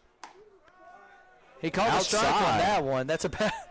Yeah, I think we're going to start giving up on what we try to call up here. If it's a ball or a strike, we're just going to wait on him to call them from now on. Yes, for sure. 1 ball, 1 strike, 1 out. You could have tossed the bat at it, maybe hit it. Maybe. 1 ball, 1 strike, 1 out. Now you got a staring contest between the pitcher and the catcher. Now you got a staring contest between Golden and the pitcher. The pitch. Oh. It's going to be a strike him out. He's going to throw it. Oh, Good throw. Good throw, just a little bit on Good the throw. wrong Just a little side of the bit, yeah, bag. for sure. But Ty had a great throw up to second. For sure. Might have caught Golden. Golden's probably got the fastest speed. 1 ball, 2 strikes, 1 out. Thank you for asking that, Ant. No, you're good, Ant. That's what we're here for. 1 ball, 2 strikes. Actually, the exact same as at the Union County game, That's crazy. except nobody's on second at that one. Now we got Golden on second base. If Anthony could switch Golden from first to second as he steps off the mound. There you go, Ant. Thank you. You're good, Ant. We got a runner at second. We got the 8-hitter up to bat, Will Brooks, and the 9-hitter on deck. Then we got the top of the lineup with Shelton, who we know what happened the last time he was up to bat. And the left field loudies are out there, but I can't hear them. Maybe next time we just need to put a camera straight on them and see at both fields. Maybe have a camera on the left field and a camera on the right field down at Clinton. They're trying to get Will Brooks to step back in the batter's box. 1 ball, 2 strikes, 1 out. Golden takes his lead. The pitch home. Swung on and missed for strike out number 2 of the inning. If you notice before the last pitch there, in a 1-2 count, you're going to want to battle up. So most of the time, we call it a 2-strike approach. So we're gonna choke up on the bat and spread out a little bit and just try and poke at it and get a little base hit or something. Just get the bat on the ball for sure. You always hear him talking about the 2-strike approach. Thank you for explaining it for the people outside who don't know as much about baseball as you or I do. That helps everybody out. First pitch to Beats. Check swing. He probably went. I would have said he went for that one too. For sure. For strike 1. Pretty pitch by Luke there. Very nice pitch. Crossed him up. Even if he didn't go full, he did go enough. If he gets out, we'll have the top of the lineup for the Dragons in the 5th inning. Runner at second. 2 outs. 0-1 count. The pitch coming to Beats after the stare down at second. Take it for Pretty strike 2 pitch. on the inside Pretty corner. pitch. Very nice pitch right there. Beats I didn't couldn't know really if tell if that was a breaking ball or just a fastball. I was or gonna say a almost like two-seam. just a slow fastball because it wasn't his normal speed, but it No. wasn't as slow as a changeup. No, for sure. May have been may have been one of his 2-seamers. That was just a His little bit two-seam slower. does break a little bit. Oh, it's going to be a cut and a rundown. He's going to be out on a base pass. So that's going to mean that Dallas Beats will come up to lead off the top of the 5th inning when we come back. But actually, we're going to come back at the bottom of the 4th inning after we give another shout-out to Jessica Dooley Mayfield and the Clinton basketball team for funding tonight's stream. We'll be right back with the bottom of the 4th inning.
Welcome back to Anderson County Schools baseball here on Dragon Vision. Getting ready to start the bottom of the 4th inning. Sammy Duggan still on the mound. And now we get the first pitcher-on-pitcher duel between Sammy Duggins and Luke Langford. Looks like he wants a new ball. Maybe he has a cut or a... Just something he doesn't like about the feel of it. And most of the umpires will oblige that one. They will help you out. Sure. And as we just mentioned here, going into the bottom of the 7th inning, Union County and Gibbs are tied at 2. First pitch. Outside. Just a bit outside. Got to give a little bit of a major league call on that one. Just a bit outside. That sounds even better. 1 ball, no strikes, Luke no Langford outs. up to hit here. They called that one a strike, though. A little bit outside for a left-handed hitter there. Of course, we're going to stop trying to guess what these are out here. For sure. Because we're all having fun trying to figure out what is the on-plate umpire thinking. That might be our next game. Here's the pitch. Ooh. Nice little cross-up right there to get a 1-2 count. Good swing. I just don't know. I couldn't tell if it was really a breaking ball, that it dropped lower under the bat maybe. I don't know. Got 1 ball, 2 strikes, no outs to the leadoff batter, Luke Langford. Pitch. Yeah, it was outside. I'm almost surprised he didn't want to call that one. A one. little low for sure. I'm almost surprised he didn't call that one. He has called that one a time or two tonight. 2-2 count. You got Colarusso on deck. Or Big Truck. Big As truck. we're going to call him. Here's the pitch. That should be high. A little yeah, high. he called it For high. sure. That went across about the Maverick logo on the jerseys. Yeah. So it's now a full count for Sam Duggins to Luke Langford in this pitcher-on-pitcher duel. We'll see what happens here. Swung on and missed for a strikeout for Sam Duggins. Sam Duggins actually started in the last game between these two opponents. Got lit up a little bit, but he's changed a lot this year, as you can tell. And now I'll let you talk about our batter. This is A.J. Colarusso, and he's number 4 for the Anderson County Mavericks. He's a right-handed hitter, and if you notice, he's going to be going towards the inside of the plate for sure. Nice breaking pitch right there. Watching the first strike. Which, I mean, that's actually smart right now because he hasn't seen Sam pitch. He didn't play in the last game when he pitched, so you want to watch a couple of them. Ooh, that was a strike called on the inside corner, but he also is crouched. He also is crowding the plate for sure. And we can't quite see home plate. It's a little bit covered by some sand right now. We got a home plate umpire right in front of us as well. The pitch. Swung on and missed. Strikeout number 2 of the inning for Sam Duggins. And who will that bring up to bat? That'll bring Trey Rowe up to bat, number 14, our left fielder for the game. Needs something to happen here to get a little bit of momentum. Right now the Dragons have all the momentum. Yes, this is Dragon Vision, but we want a good, clean game between these two. For sure. And it is a good game between these two right now. All three pitchers doing great. Always fun to see a good baseball game. Fouled off. Almost in the press box. I didn't get to catch that one. Didn't try. Anthony, why didn't you go catch that one for an 0-1 count? Yeah, I know. We're gonna let Anthony go do that. We already called him Spider-Man at the home game so he could climb the net for us. 0-1 count, 2 outs, pitch. Ooh, chase that one. That had to be his breaking ball, yes, way low. For sure. And now we've got just to update, 1 out, bottom of the 7th, still 2-2. Runner at first. Here's the pitch from Duggins. A little low and Like I said, outside. we're not going to call these. We're going to wait until the umpire makes the final call. For sure. Because we're all having a field day up here trying to figure out what is he thinking. Oh, yeah. 1 ball, 2 strikes, 2 outs. Pitch from Duggins. Popped him up. Left fielder going for it. Right fielder makes the catch for the 3rd out of the inning. 1-2-3 inning. If you notice, go ahead. The right fielder was playing a little bit in on that just to compensate for the pop up there. That was actually Dallas Beats, who will be the leadoff batter when we come to the top of the 5th inning. And actually, we're going to stay here. We're going to watch the Union County Gibbs game. You got 2 on and 1 out. You got Ivy actually now courtesy runner Beach is over at second. You got Fields at first. Melton up to bat. He's 0 for 3 on the night. Well, until this game comes back on, we're going to give you a little bit of play-by-play off Game Changer. We love Game Changer if someone keeps it up the right way. For sure. It's actually a very good app for sure. Yeah, it's one of the best apps to keep track of everything that happens. Gives a nice play-by-play for everything. Here's the strange thing. Here's your box score: 2 runs, 6 hits, 3 errors for Union County.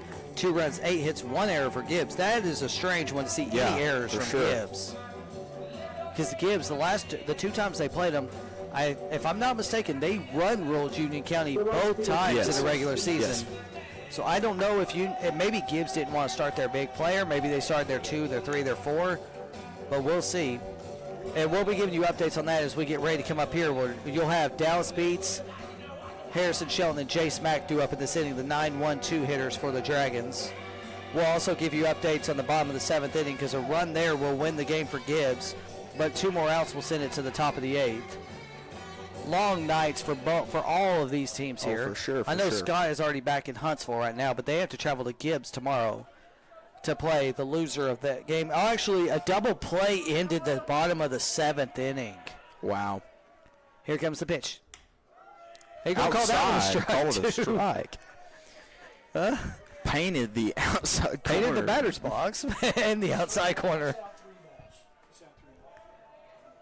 No balls. 1 strike to Dallas Beats. The pitch. Foul back to tie. So there is the first catch by the catcher that hits the backstop. Only seen that a couple times, but hey, Ty was ready for it. Almost backhanded it. Oh, yeah. He was waiting. But yeah, it is now going into the top of the 8th inning. Gibbs and Union County are tied at 2. No balls, 2 strikes. Beats up to bat. The pitch. High for ball 1. Outside. We know that Harrison Shelton's coming up to bat next. The question is, what will happen if there's a runner on first or if there's 1 out? What is going to happen to Harrison Shelton? He took the last one deep. I don't know if his family's gone to get it yet or not. 1 ball, 2 strikes. Pitch to Beats.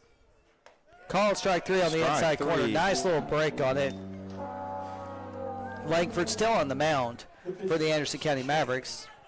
Now our pitcher-on-pitcher duel, or former pitcher-on-pitcher duel, now pitcher against center fielder. What will happen in this at-bat? We know he doesn't want to hang another one. We do not need to hang another curveball for sure. They now know what Shelton's strength is, hitting home run number 4 on the season. Here's the pitch. Taken for strike 1 on the outside corner. Smart move right there. Like every batter, I think, is taking the first pitch just to get a good look at, probably trying to figure out the strike zone again. Probably. The 0-1 pitch. Popped it up, but it's going to go out of play. I could tell that one was out of play. Hits the grass. I was wondering how many cars were going to be hit by foul balls in this game.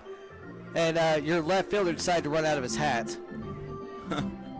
Which, I mean, Harrison Shelton against Scott ran out of his helmet over there at second base and ended up on third. We'll have to put some glue on their heads to make sure they stay on next time. 0-2 pitch coming to Shelton. He turns it, and it will land foul, but that one hopped the wall on a foul ball. Harrison is sitting on it. Had he been just that, I don't know if that would have been a hit because your right fielder had a good beat on it. Yeah, for it sure. just tailed off a little too far for him to catch it. If that would have been home run number 2, I don't know what would happen. What That would be that dugout would have done. I don't know what your dugout would have gone the quiet. head would have gone down. That one probably would be out on the grass. 0-2 count, 1 out. Shelton waiting on the pitch. Calls time. I think there's a little bit of gamesmanship right here between Shelton and Langford. Oh, he's going to dust off the plate. Oh, fine. I think Harrison told him, I can't see the plate. Please dust it off. Neither can we. No. 0-2 count, 1 out. Shelton waiting on the pitch. Swung on and missed for strike out again for Luke Langford. That would be out number 2. Nice job. That was payback for what happened earlier. Oh, for sure. So now you got Jace Mack. Now you got catcher on catcher coming up. And you got 1 out in the top of the 8th over at Gibbs with a 2-2 score. Mack up to bat with 2 outs. And Garrett Davis standing in the on-deck circle or the on-deck gravel. Here's the pitch. Nice. Taking strike 1. I think that one broke 2 different ways. Yes. It broke in and broke out. That would be that's his signature one seam that he likes to call it. Or it could have been a cutter. Either way, it's a beautiful pitch to watch. For sure. Where's he going next year? Do you know? I have no clue. And pitched a little bit outside. I don't know if he has aspirations of playing college baseball. He's got the talent for it. He's got the arsenal for it. For sure. 1 ball, 1 strike, 2 outs. I know you got Bond that's going to play, and you got Morgan that's going to go play. We got Morgan. He's going to Southwest Virginia Community College. And then we have Aiden going to Aiden's Milligan. So you Milligan. actually got 2 Milligan players going against each other. You got Garrett Lee, who's in the hole, and you got Aiden Bond. Surprised Milligan could be out here watching both of them. Maybe. Figure out what they're doing. They might be here. We never know. Here's the 2-1 pitch. Ooh. A little bit of a chin music on that one. A little bit of high, sweet chin music. And you know that's not a Luke thing. He just let that one go. Yeah. That was just a misstep by him. Bad release. Can't say anything bad about that one. 3 balls, 1 strike, 2 outs. The pitch. Popped back. That one almost went into the press box too. Almost in the press box. And Davis races the home plate umpire back to see who gets the first foul ball. Now you got a full count pitch with 2 outs on this really good pitcher's duel here on the hill. 3 balls, 2 strikes, 2 outs. The pitch. Lined, picked up by the second baseman. Nice Clean. job. Thrown over to Clark. Good.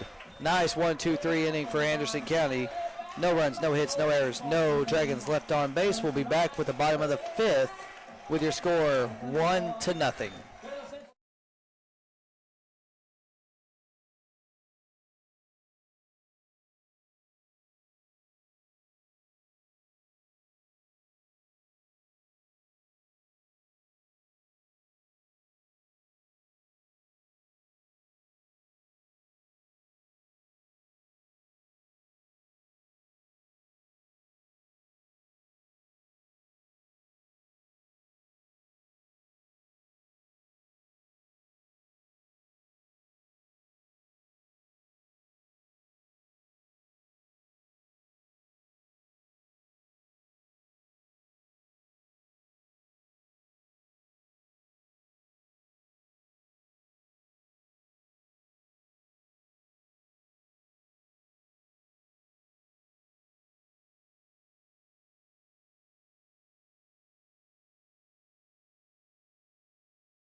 Welcome back to the Anderson County Schools Baseball District 4 AAA Round 2 in this doubleheader 16 format.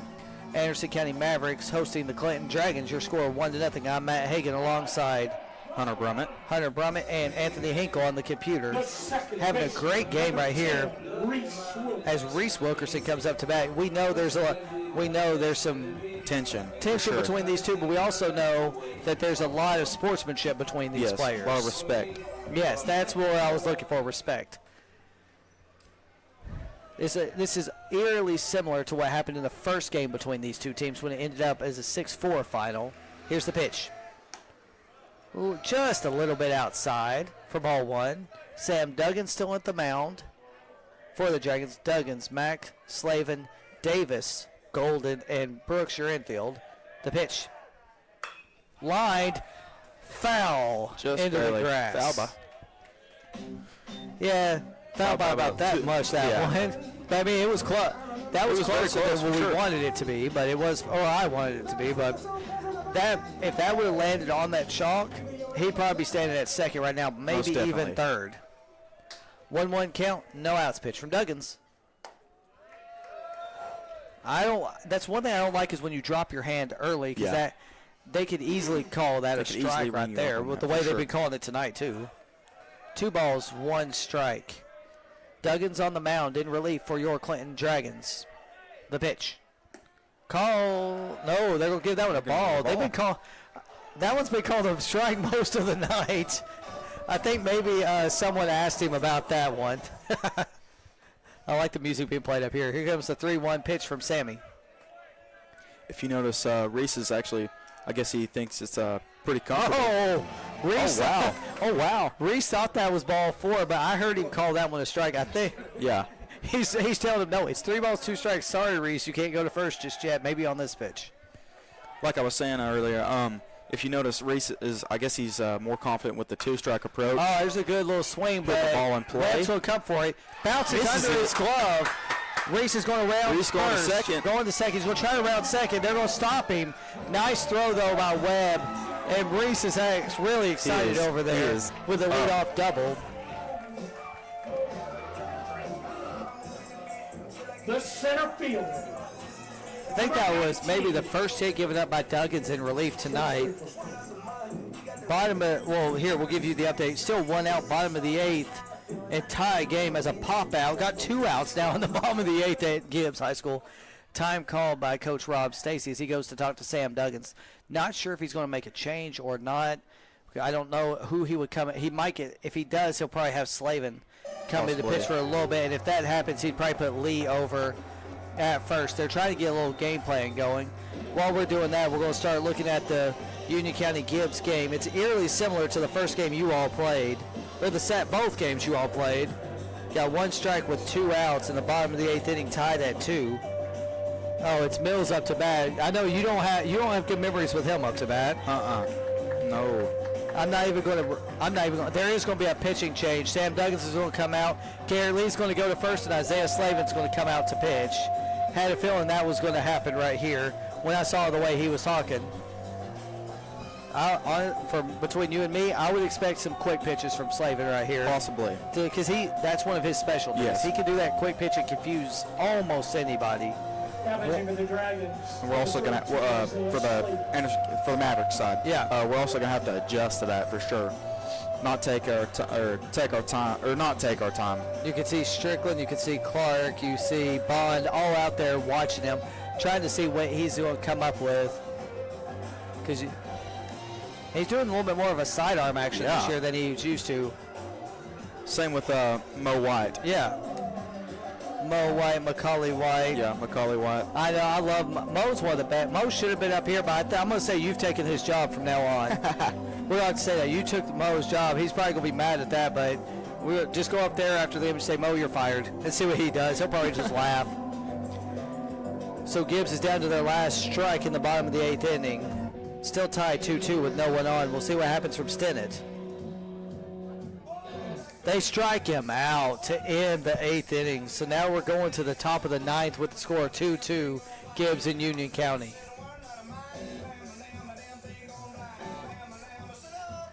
Every time I hear like Betty, I'll watch a YouTube video and see Top Gun Maverick and the race through the canyon. So Reese Wilkerson's at second, and you're going to have Strickland coming up to bat. Slavin's the new pitcher. Slavin, Mack, Lee, Golden, Davis, and Brooks, your infield for the Dragons. You've got Webb, Shelton, and Dallas Beats are your outfield. Takes me a minute to remember all their names, but I can't see their faces. I like this little... Little AC/DC. Yes, exactly. Hell's Bells, I think it is. One of my favorite songs. Yes. I love for sure. old Love school music, yes. AC/DC, you name it. You can't beat some of this. They got a new pitcher coming in for Gibbs now, Will Price. This is like their 4th pitcher in this game. Wow. Pitch from high, ball one. Pitch from Slavin. You do have an open base at first in case of a ground ball. It might be able to help a double play on either of them. So a walk, not necessarily a bad thing in this situation. Here's the 1-0 pitch. Gets away. He's going to try to go to third, but Mack's just going to hold it. Mack ate that one. That's a nice little one. Sure. There you go, Anthony. We've got a runner at third and a 2-0 count. Mack's trying to tell him what to do, trying to give a little bit of signals out there. 2 balls, no strikes. Slavin on the mound. Mack behind the plate. Once again, your infield includes Lee now at first, the designated hitter. Got Aiden Golden at second, Garrett Davis at shortstop, and you've got Will Brooks over at third. Davis and Golden switched from the first game. If you noticed that after the pitch there, the first pitch for, or second pitch for Trent maybe, but if you notice, Slavin was already back in his set position. Yeah, that's you talked about the quick Slavin. pitching earlier. He knows what pitch that's going to be signaled. He's ready for it even before the signal's made. Inside, ball 4. Inside. But that might not be a bad thing because now they can look the runner at third and they'll try for a double play, but they got to look at Reese at third on any kind of ground ball. And you would agree on this if it was flipped. You got to look the runner back at third first. Oh, for sure. As now it's catcher on catcher duel coming up with Morgan Clark on deck. Runners at the corners, nobody out.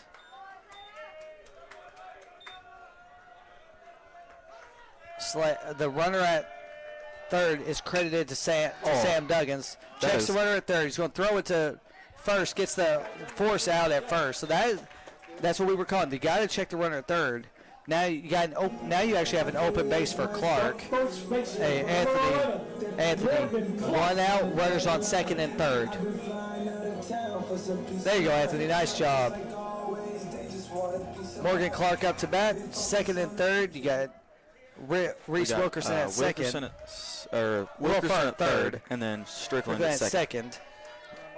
The pitch. Inside. I was waiting on it. I wasn't going to call that yet. For sure.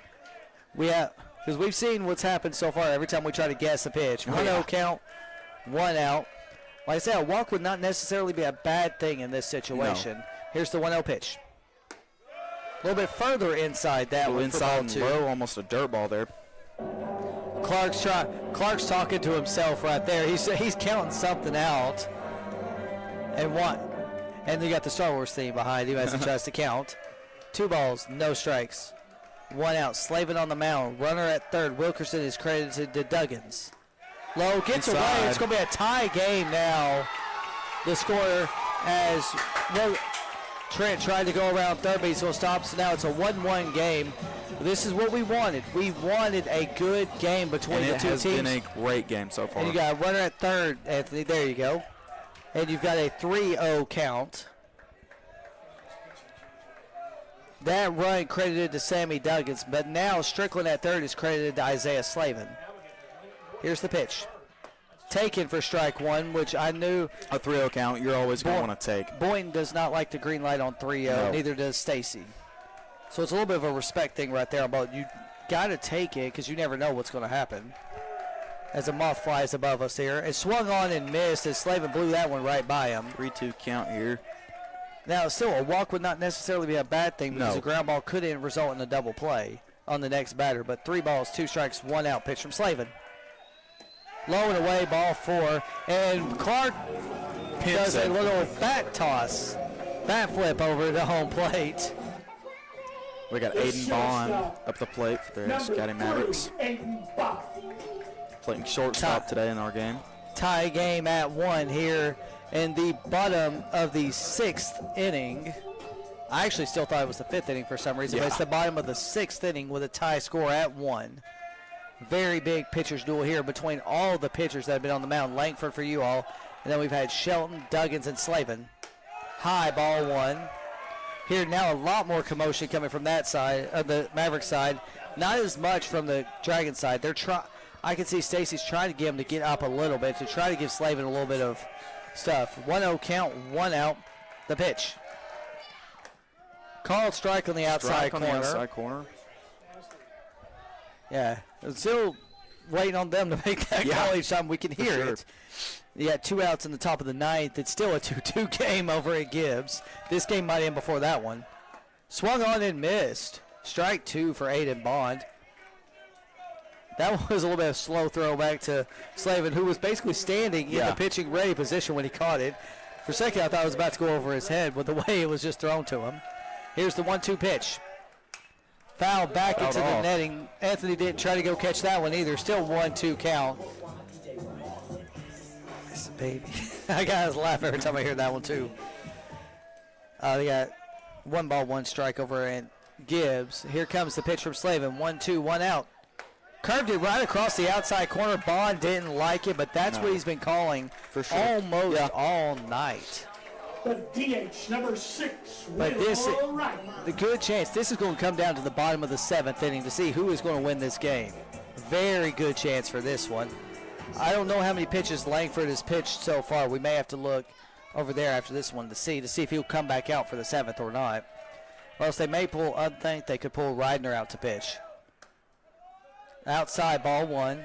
Even Policio thinks he's going to pitch a little bit tonight. Not so sure about that one. Bottom of the 6th inning. 1 ball, no strikes, 2 outs. 1-1 your score here on the hill. The 1-0 pitch. Swung on and missed. Reidner, actually, who we just mentioned, might be the one, might have a chance to come out and pitch in the top of the 7th inning. Reidner, he does have a really good array of pitches. I'm not going to say arsenal for him because that's Langford's thing. 1-1 count, 2 outs. Pitch. Popped foul and might land in the woods over there by CRCS. Might have landed near the Sheriff's Department cars that are parked over on that side too. Yeah. Talked to one of the sons, said, are you going to catch the balls from hitting your dad's vehicle? No.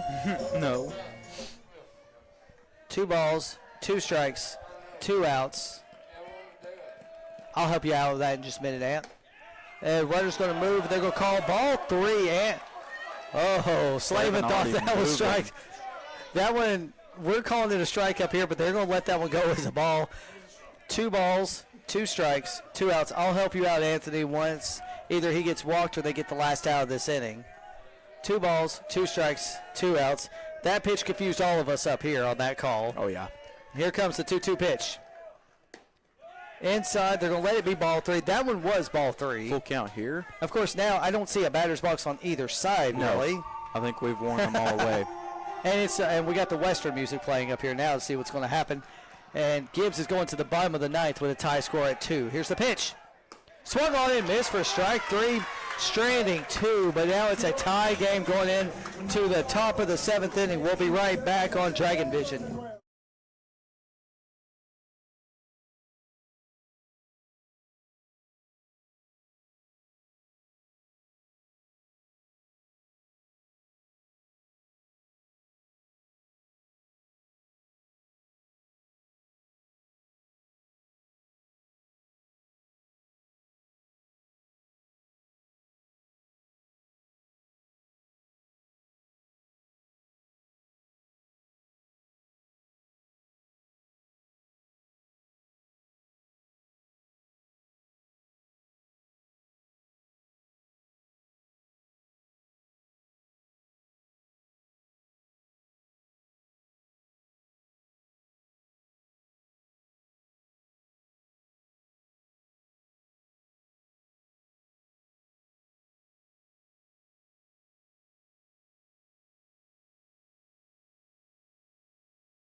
Welcome back to Clinton Dragon Baseball.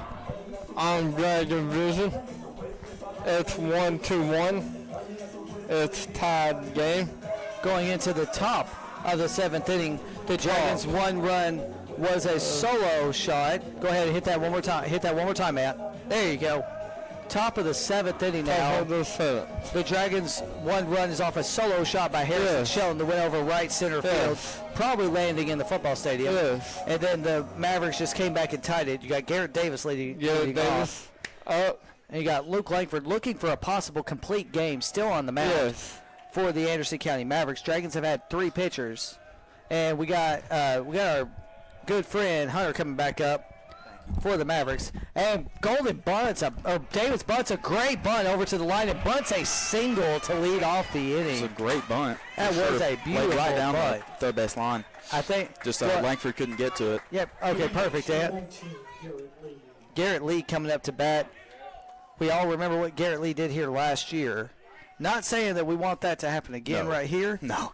One of us might, but we want still a very good game. Langford, not sure how many pitches he has left, and now you got bottom of the 9th and 2 outs between Gibbs and Union County. Wow. No one on. It's another Anderson County Gibbs matchup down there. 89 pitches so far. The pitch. Called ball because he pulled back in time. How many pitches did you say, Brandon? 89. Oh, he's got plenty of pitches left in him. Then he's at 89 pitches. He's got like 30 more pitches left. Oh, for sure. So he's good to finish out this game as long as I it's in believe this we've ran him 120 a few times. Yeah. 1 ball, no strikes. Davis at first takes the lead. Pitch to Lee. Lee bunts it foul.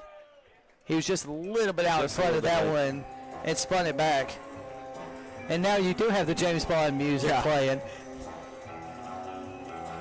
Some of my favorite movies to watch. Well, you got Coach Witt now on the third base line for the Dragons. You got Coach Scott on the first base line. Yeah, Turpin, Stacy, and Long inside the dugout, along with Coach Kidd. 1-1 count. Davis takes his lead. The stare down continues. The pitch to Lee. Outside high. Let it slip out just a hair early on that release. And now it's going into the top of the 10th inning. It's going to the top of the 10th with a score of 2-2. I don't think either team's going to have a pitcher left for tomorrow. 2 balls, 1 strike, no outs. 1-1 your score.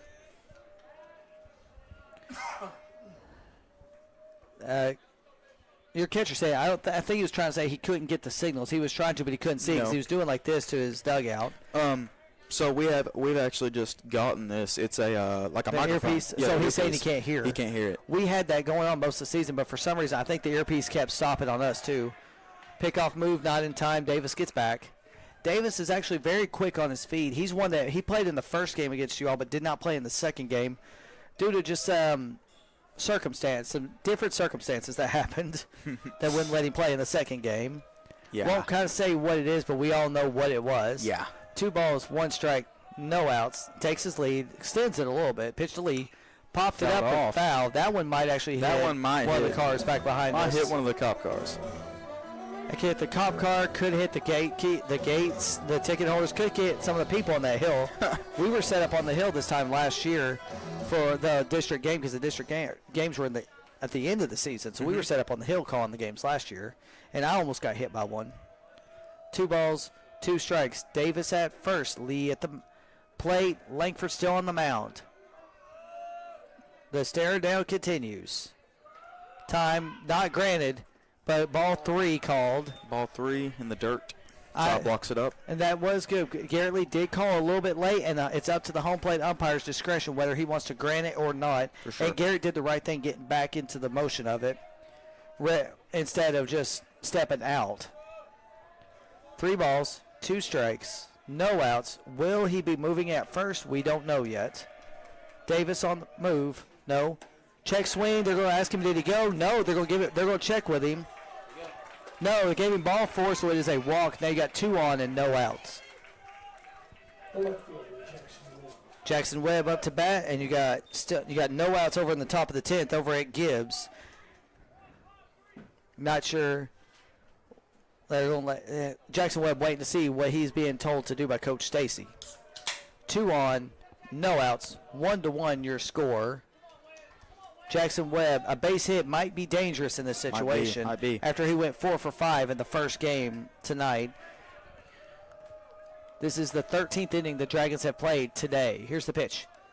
Bunts it down the third baseline. Nice bunt. Stays in fair territory. Bunt single, Jackson Webb. Bases are loaded. Oh, wow. That's 2 big bunts. Two good bunts. One when you first got back up here from going to go get your drink, which is always a good. I mean, we all need drinks anyway. Coach B's going to try and argue the call, see if it's foul or not. It was in the territory, but it is a good argument. It's also an argument to get a rest for Langford. Yeah.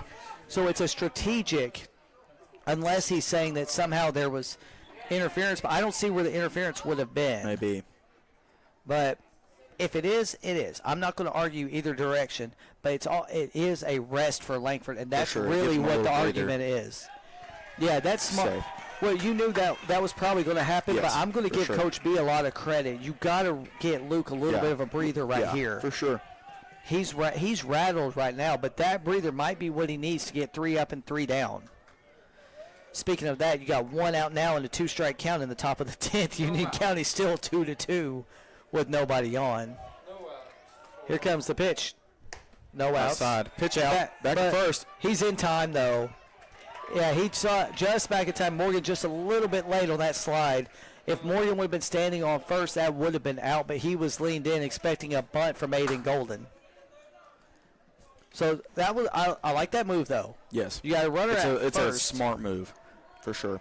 Yeah, infield in, because a single could cause a run. Called strike on the inside corner, even though that one might have been about 3 balls off, just like the ones on the other side.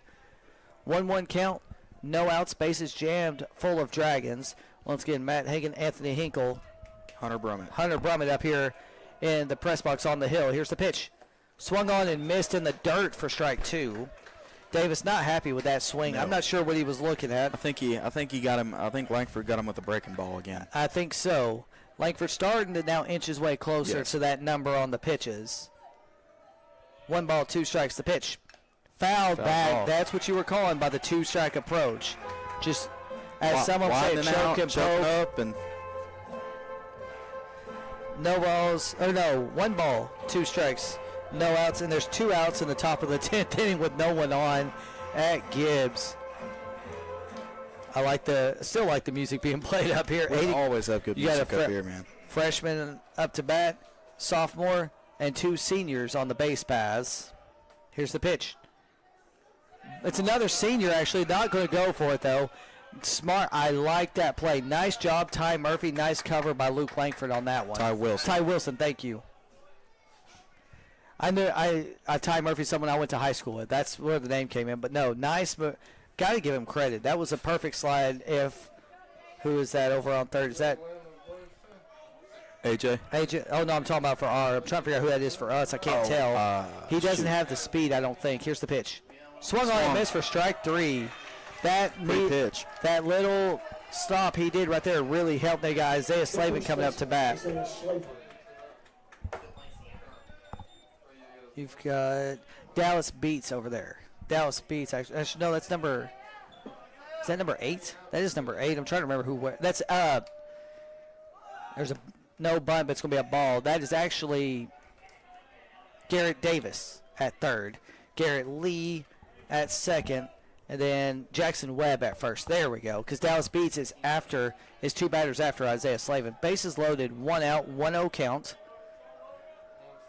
Anderson County trying to get out of a bases loaded jam. So far they've done well. Bunt straight to the pitcher. It's a slow bunt. He's going to try to get him out. He will get him out, but not a double play. Good job, Langford. Yes. Good job, Wilson, on that catch. For sure. That was a great play by Langford. I mean, you got to give credit when credit's due. And now it's going to go to the bottom of the 10th there with still a 2-2 score. This is your game all over again over at Gibbs. Two outs and keep it the same. Just put 2 outs on there, Ant. There you go. Perfect. So now you've got Lee at third, Webb at second, and Slavin at first. And you've got Will Brooks up to bat. The pitch. Swung on and missed on the pitch in the dirt for strike 1. Now there's a little bit of golfing by Brooks right there. A little bit. Who actually he did play golf his freshman year. No balls, 1 strike. Anderson County down 2 strikes away from getting out of a bases loaded jam. The pitch from Langford. A little bit outside. Breaking ball outside. 1-1 count, 2 outs. Langford itching at 105. He's getting closer to that number. Still has a few more pitches up his sleeve. Just a few. Here's the pitch. They're going to call that a strike, too, inside. on the inside. That one may have been about 3 to 4 balls off. We're not sure. 1 ball, 2 strikes, 2 outs. And I mean, I'm not the only one saying it. You're confused. PA's confused. None of us know where the next pitch is going to be called. Here's the 1-2 pitch. Outside, ball 2. 107 pitches now for Langford. Getting up there for sure. He's getting up there. Just remember, the loser has to play here tomorrow. The winner has off until Thursday. Loser plays Cumberland Gap. Winner plays the winner of the game right over here. Here's the pitch. Popped up, fouled. If you notice, Will Ryder just warmed up in the bullpen. Seems like he's ready to go. And that's kind of what we were thinking. He's at 108 now. Either way, now he's going to have 4 days rest regardless now. So this could be, and this isn't speculating, it could be the last game for either of these pitchers for both sides, depending on how much they did. They call strike 3 looking on the outside. So there's no arguing, but yeah, that was Coach Long was arguing that one. I honestly don't blame either. I don't blame either side for doing some arguments right here. And now you've got Slavin just went and said something to the second base umpire as well. And I think there's going to be a little bit of a discussion right there for some of the calls that they've been making. For sure. But nice bases, getting out of the bases loaded jam, and now the Dragons need to get 3 outs to keep the game alive, or the Mavericks need 1 run to win this game on a walk-off fashion, and there will be not literally, but there will be fireworks if they can get this walk-off and get an extra day of rest before they have to pitch again. Slavin still on the mound for the Dragons. Your infield, Slavin, Mack, Lee, Golden, Davis, Will Brooks. Your outfield is Jackson Webb, Harrison Sheldon, and Dallas Beats. I'm actually finally getting the hang of it. Did you say 10th inning is over? It is bottom of the 10th inning with 1 out. From the other part of the district tournament, in the bottom of the 10th, it is now Gibbs 2, Union County 2. It's another, as we just announced, it's a 2-2 game in Coreyton right now. It's another rematch of the Anderson County Gibbs game. Now I don't know how you're rooting for this one. I don't know if you want it to end the same, you want to end with Gibbs winning. I don't know if you want to end with Union County winning, because to me that just means Union County's gotten better. Yeah. Than we both played them. Although they did split it with Clinton, but you all beat them twice. Still doesn't mean anything. What just happened on there? There's 1 out. Okay, yeah, there is 1 out. The pitcher, number 20. Pitcher on pitcher duel. Number 20, Luke Langford, our pitcher, going up to the plate today. Luke Langford, possibly a complete game right here for him if something happens in this inning. Here's the pitch from Shelton. Or not Shelton, Slavin. Little lefty on lefty action. That's rare to see at almost any level. 1 ball, no strikes. You've got Langford and Colarusso next 2 up. Called strike. That one actually was a little bit closer to the plate than some of the previous calls. For sure. On both sides, I'll say, for both Anderson County and for Clinton. And he's, like you said, he's already towing the rubber, ready to go. The pitch.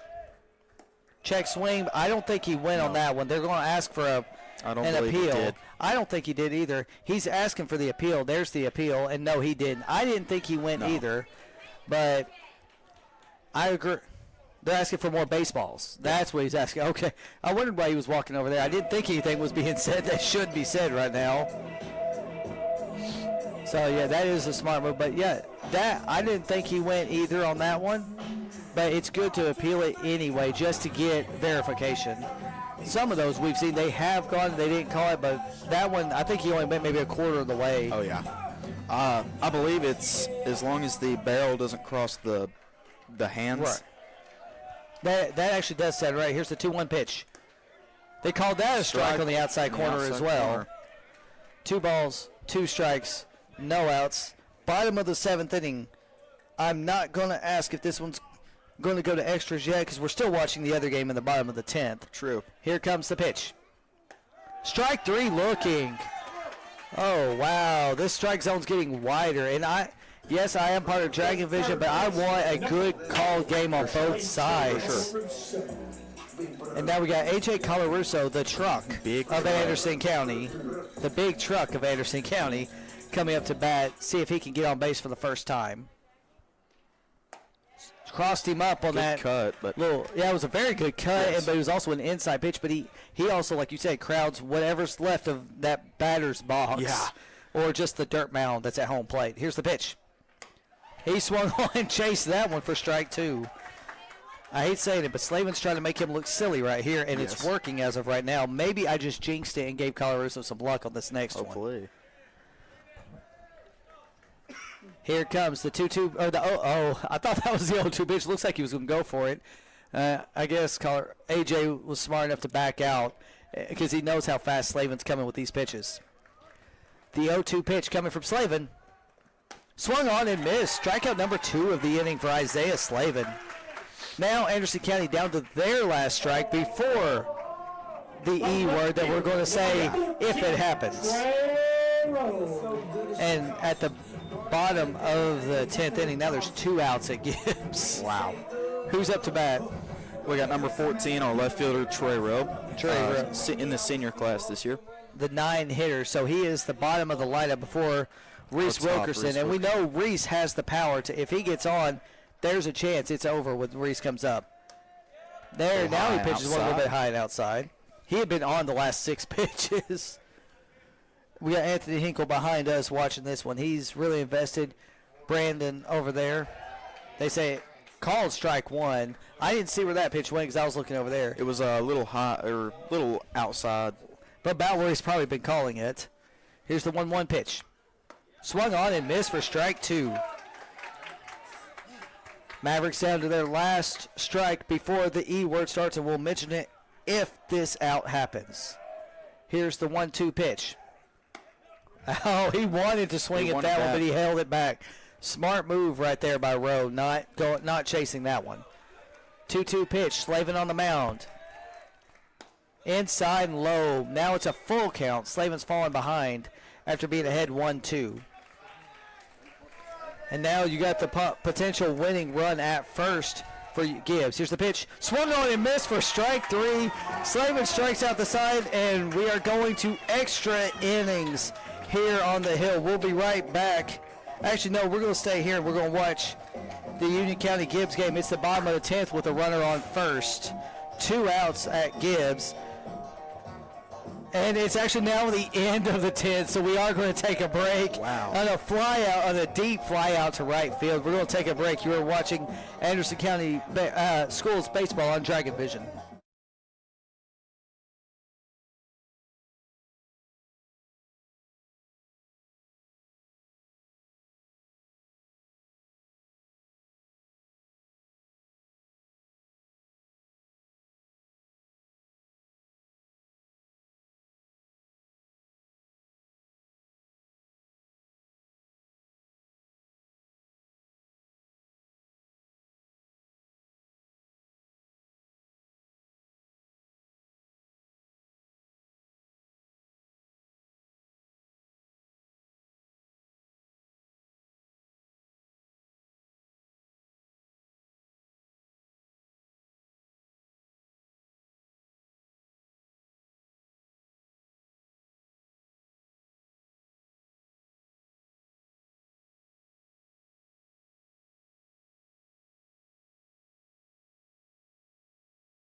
Welcome back to Clinton Dragon Baseball on Dragon Vision. And thank you, Anthony. We're actually going to call this one Anderson County Schools Baseball because it's Anderson County versus Clinton. Yeah. We'll give a big shout out to Hunter over there, doing a great job for us tonight. He's taking a break for just a second so he can get himself ready for the bottom of the eighth inning. Anthony Hinkle joining me now, and we're going to be leading off with that. Now, actually, number 22 for the Dragons is going to be leading off. That is Brendan Tempton for his first at-bat of the night, for actually the first at bat from the last 2 games here. Yeah. Dragons are now in the 14th inning they've played tonight. 14. First pitch from Brett to Brennan is going to be taken Ball 1. for a low ball. Anthony, we're going to wait and let them make the calls before we do it because this game has been strange, to say the least. So.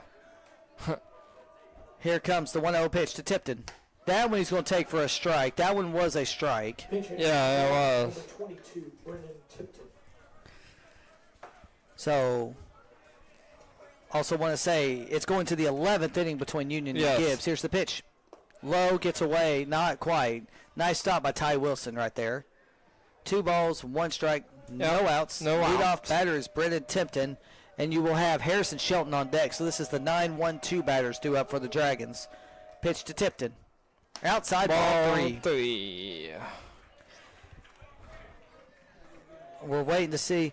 I know he's not. He's very close to that limit. Yes. And I know he's got 6 more pitches. He's at 114. Here comes the pitch to Tipton.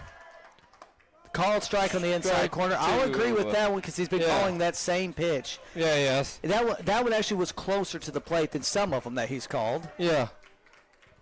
Full count. Full count. For Brennan Tipton. 0-0.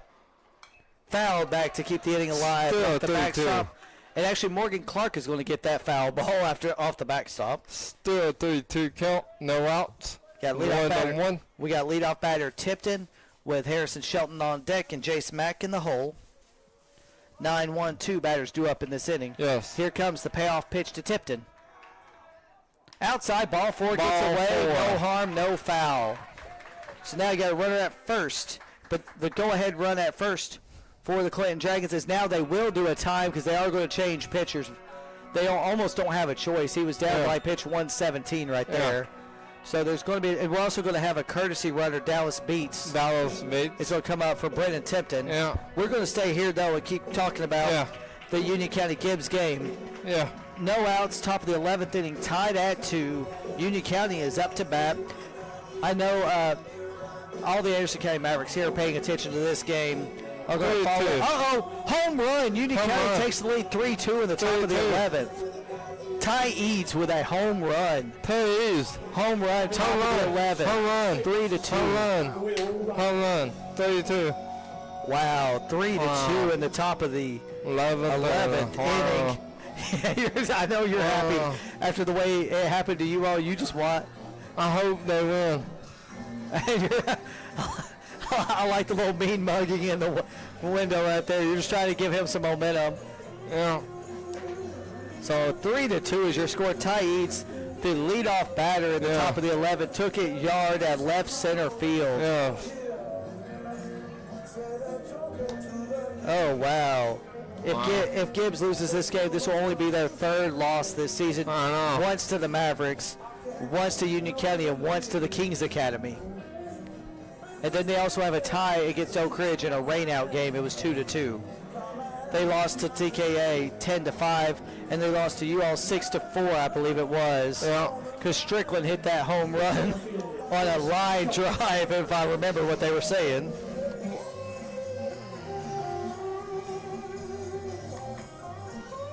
Got Will Reidner now pitching for the Anderson County Mavericks. Runner on first, nobody out. Harrison Shelton will be the leadoff batter. I almost can't watch this anymore because I want to give we got to give Luke Langford credit. Luke Langford pitched a great game. 7 innings, only allowed a handful of hits. I don't have the number on me. We'll check in a little bit. But the runner at first is credited to Luke Langford. No outs. There's 1 out in Gibbs, but no outs here. The runner at first is credited to Luke Langford, and his Dallas Beats running. He came back in after Brendan Tipton was the batter for him. We got Harrison Shelton up to bat. Shelton, the only run to cross the plate on a solo shot to right center field. See what he does right here at the pitch. Pops him up. But it's going to go behind us. Will it hit the press box? No, it goes over the press box. We're going to try. We're going to try. We want to try to catch one. We may send Anthony out there to climb the net here in just a little bit. He likes going to catch the foul balls. No, I don't. No balls, 1 strike. Got no out. Beats takes his lead. Pitch coming to Shelton. Fouls it off his toe for strike 2. we'll let this out go, and then we'll let Houston take. Well, he'll take the headset again. Now got, like Anthony said, you got one out at Gibbs with a 3-2 score. Yeah. Oh boy, that's gonna be a good game too. Loser of that game plays Scott tomorrow. Yeah. We'll see. Right. It might end up changing. We don't know. We'll talk to Coach Stacy as well and Coach Boynton. Because we don't know if it's going to change. We don't know if the locations are going to change if Gibbs ends up losing. 0-2 count, no outs, takes the lead at first. He's going to get back. He will be in time, gets underneath the Morgan tag. Yep. And you can hear some fans over there yelling, no, he didn't. It looked like he did from our angle. But Yeah. the umpire's got a better view than all of us do from up here, we think. 0-2 count, no outs. Shelton at the plate. The pitch. Pops it up, back and out of play again. That one might have been a caught as well. Still 0-2 count. They're no asking out. for baseballs again Yeah. because he's out of foul balls. I don't know how many more baseballs either team has left after tonight. I don't know. 0-2 count, no outs. Shelton at the plate. You got Beats at first. Mack on deck. Here's the pitch. Lines it. Nice glove stop by Morgan. Try to get the force out. Will get the first out. Nice play by Morgan to Yeah. get the force out at second. We're going to give him the headset again. One out here in the top of the 8th inning. Chase Mack. Morgan had a great Oh, dive yeah, right for there to sure. get that out. And the smartest play he could have done was throwing it to second Oh, with yeah. the lead out. Top of the 8th inning. I almost said top of the 11th because we're watching the game changer as well, but we're going to stick with this game now. Top of the, it's the 8th inning here. It's the 7th inning?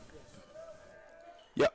Oh, it is the top of, no, this is the 8th, this, No, it is not. I thought they were saying, okay, so no, this is the 7th inning. I thought this, for some reason, I thought this was extras. I was counting wrong, so sorry. We're in the 7th inning now with a potential go-ahead run at first. Mack up to bat, 1-0 count.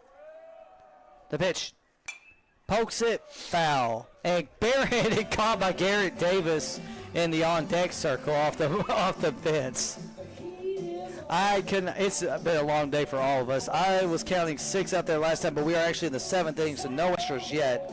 Not like at Gibbs, as it's getting ready to go to the bottom of the 11th. Gibbs needs 1 to keep the game alive, 2 to win.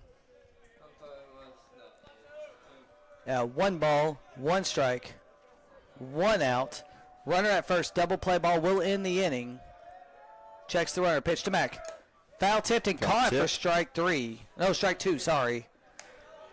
1 ball. I'm starting to lose track of everything. You're going to have to start helping me out right here. Yeah, it's been a long day for all of us. Oh, yeah, for sure. And just think, one of these two teams will be back out here tomorrow for another game. 1 ball, 2 strikes, 1 out. Pitch to Mack. Low, ball 2. 2 balls, 2 strikes, 1 out. You got Shelton at first, Mack at the plate, and you got Davis on deck. Mack has a game-winning hit today, or this year. Davis also has a game-winning hit this year. Mack actually knocked Davis in on a game-winning hit. Here's the 2-2 pitch. Popped it up. May stay in. It did stay in, but it hit the netting and gets stuck. Hey, at least that netting is good enough. It can catch. They can throw it back. He's going to check it to make sure he likes it. Reidner on the mound after a phenomenal 6 innings of pitching from Luke Langford. Yes, for sure. Runner at first. 1 out. 2-2 count. Pitch to Mack.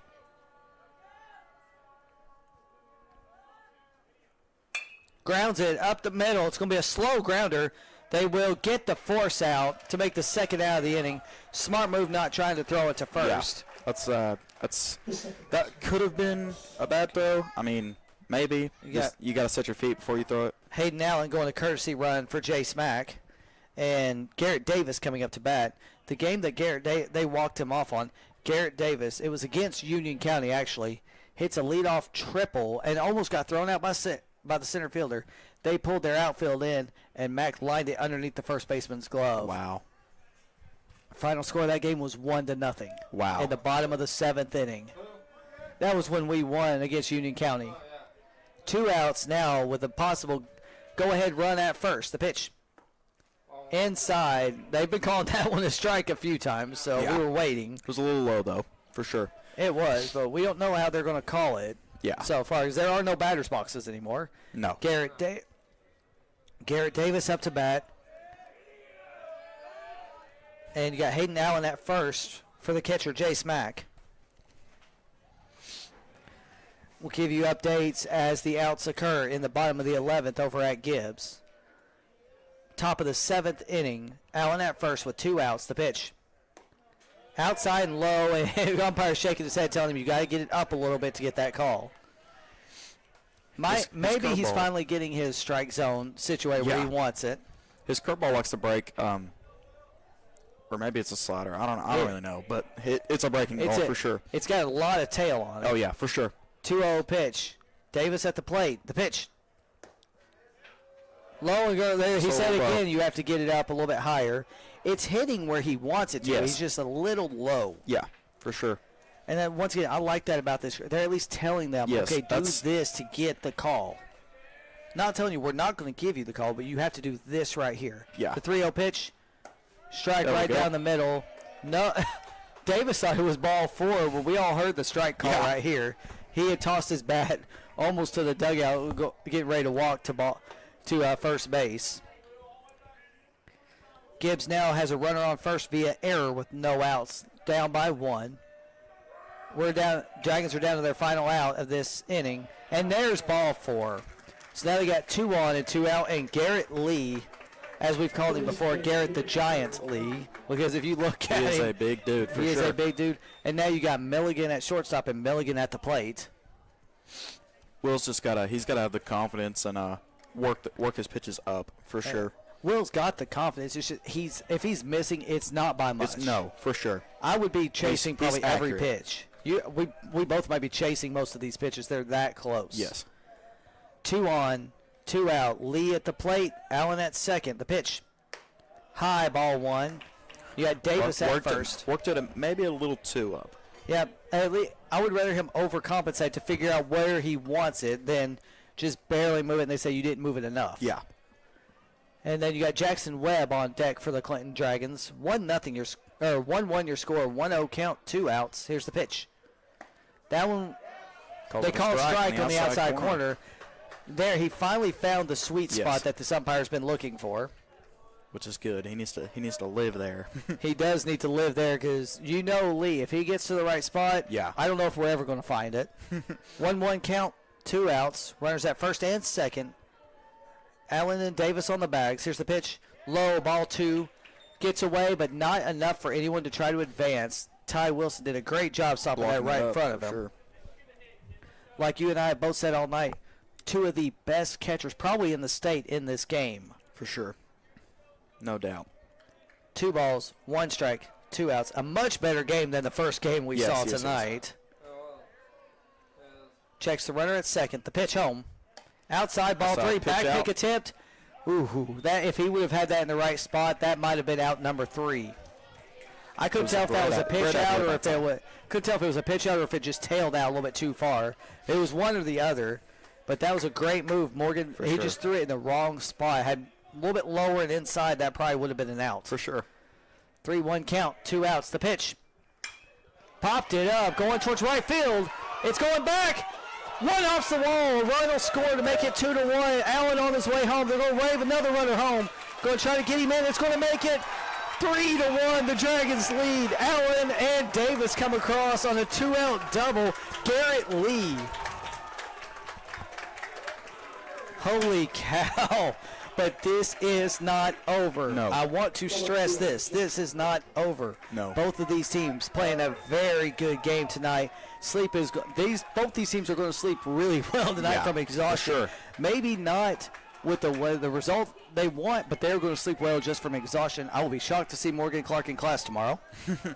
If I see him in class tomorrow, I'm going to have to give him the biggest hug when he comes up there because this game, so hard fought. Yes, for sure. No doubt in my mind. Jackson Webb at the bat. Pops it up. This one will be close enough where it could be fouled. It will land in the ground. Oh, wow. Goes over. Goes foul. He goes into the Dragons bullpen, and his hat lands at the Maverick logo. I've got to make some kind of joke, but he came back out perfect on that one. We're going to have to give him. We're going to have to give that a nickname. What he just did, loop-de-loop into the Dragons bullpen, but that shows that he was on. He tried, and you got to give him the credit. If you try for an out, don't go halfway. Oh, they're telling them all now. I know what they're doing. The Dragons are standing outside of the dugout, and he's telling them to get back inside the dugout. They were standing on the little gravel path. Yeah. That happened in the JV game here on the ACCTC Awards night. I came up here for a few minutes on the JV game. Same exact thing happened. 0-1 count, 2 outs, runner at second, pitch to Webb. Grant pops it up. Nice snag. Nice snag by Will. Ryder, and over Gets to the Morgan out. Clark for the third out of the inning. Dragons plate 2 in the top of the 7th. We'll be back with the bottom. Actually, no, we're going to stay right here. We got the bottom of the 11th. 3-2 your score over at Gibbs. Gibbs has 2 on with 1 out. We got to stay right here for this one. For sure. Because the loser plays Scott. The winner will play the winner of this game Wednesday night. Two runners We'll on see. base. We got 2 on, 1 out.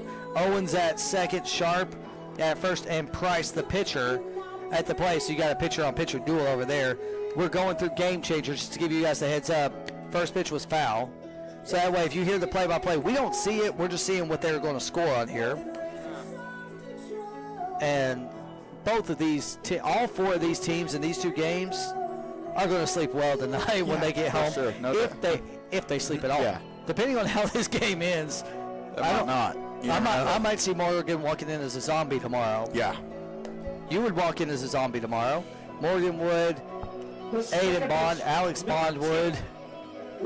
Oh, top! This is even better for Anderson County. You're at the top of the lineup for the bottom of the 7th inning. So this is not over by any stretch.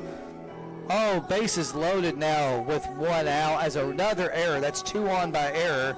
A base hit could win this game for Gibbs. They could walk it off. Anderson County has a chance to walk it off. We may see simultaneous walk-offs here. I know we called your all's walk-off as we were doing the interview up at Union County with Coach Stacy when you all beat Gibbs. We called that third out, and both Coach Stacy and I were happy to call that. Because, you know there's respect. Boynton and Stacy have so much respect for each other. Both these programs do. 2.5. Both of these games have gone 2.5 plus hours. It is 10:15. This game started at about 8 o'clock. The last game went almost 2.5 hours as well for the Dragons. First pitch from Slavin. Low and inside, ball 1. Oh, no, they called it a strike. Oh, wow. Yes, I am here for Dragon Vision, but at least call it the same on the entire game. Yeah. The 0-1 pitch. I'm almost surprised he didn't call that one a strike, but it's a 1-1 count now. I thought that was a ball, the first pitch. Yeah. I think all of us up here thought that was a ball, the first pitch. I didn't even hear him call strike. Bases loaded. Yeah, we're 1 out, bases loaded. A base hit could win the game over at Gibbs. Here's the pitch. Swung on and missed. Swung him out of his shoes on that one. Now you've got Wilkerson down to his last strike, potentially. 1 ball, 2 strikes. Now he gives Isaiah the go-ahead. Here's the pitch. Swung on and missed for strikeout. That is 4 straight strikeouts for Isaiah Slavin. And oh, wow, this is going to come up now. Trent Richardson, he's got some power too. Number 19. Tie game, bottom of the 11th at 3. Tie game, 3-3. 1 out. Oh, boy. Now, both of these games, here's the thing. Who's going in first? Pitch from Slavin. Okay, we'll give him the ball on that one. We're both just going to wait until we actually see him call the signals. 1-0 count to Richardson. Pitch from Slavin. Ooh, swung on and missed. Slavin finally. Cut, just very good cut. If he made contact, you don't know how far that one was going to go. He was on that pitch. Slavin just a little bit better. Here's the 1-1 pitch. Oh, not sure what he was chasing on that one. Slavin tricked him. I must have been out of his hand that he tricked him on that one because Trent was looking something completely different. Yeah. And then you've got Morgan Clark. No, you've got the catcher, Ty Wilson, on deck. On deck. Morgan Clark in the hole. Here's the pitch. Okay, good. He did call that one a ball like it should have been. Yes, I know I'm for Dragon Vision, but at least, like we said, call it both ways. So here comes the 2-2 pitch from Slavin to Richardson. Popped it up, but it is going to be a foul. That one might actually hit the Cruisers. Yeah. So we are going to see what is going to happen in this inning. Richardson down to his last strike. Oh, glad he made some contact with that one. But Max got to get looked at. That hit went off his wrist and off his shoulder. Yeah. So they're going to let him walk it off for a second. You don't want to see that. You know, Wilson felt that pitch as well. But I'll tell you the funniest thing that happened after they won on Saturday against Maryville Christian. Turpin shaved his mustache. The pitching coach. He is down there. When he comes back out, he just walked back in. He's on it. Look at him right. He just clean shaven. Clean shaven. And I mean, he's actually assistant coach of the year. Yeah, he was assistant coach of the year. I want to give a shout out. I'll let you name after this at bat, or if you want to now. I know you all had five. I think it was 5 all-district players. We had 3. You either had 4 or 5. Gibbs had the most. I'll find it up here in just a little bit. 2 outs now in the bottom of the 11th with bases loaded over there. 2-2 pitch coming from Slavin to Richardson. Outside, ball 3. Full count here. 1 out. I think my heart's starting to race. I know your heart's starting to race too. For sure. Either this press box is either going to go really loud for a win, or it's going to go really deathly silent. Here's the 3-2 pitch. Swung on and missed, strikeout. 5 straight strikeouts, Isaiah Slavin. Anderson County down to their final out. Once again, we want to thank Clinton Dragons Basketball and Jessica Dooley Mayfield for their donations to cause both of these games. We need more donations to cover games tomorrow or Thursday, depending on how this situation happens. We'll talk to Coach B, depending on who loses. If AC plays here tomorrow, first pitch, high, ball 1. We'll talk to Coach B and see if we can get the donations to stream the Anderson County game tomorrow. And I will be here to stream that game. If you're able to join me, I'd love to have you back up here. All right. The 1-0 pitch. Foul back. The camera could have caught that one. 1-1 count. Oh boy, this is a big one for both teams. Gibbs wins 4-3 in the bottom of the 11th. A walk-off walk of all things to win the game. Here's the 1-1 pitch. 2 outs. Swung on and missed. Anderson County down to their final strike. 1 ball, 2 strikes, 2 outs. I may be a Clinton guy, but I teach all AC. I have love for both of these programs. So here's the 1-2 pitch.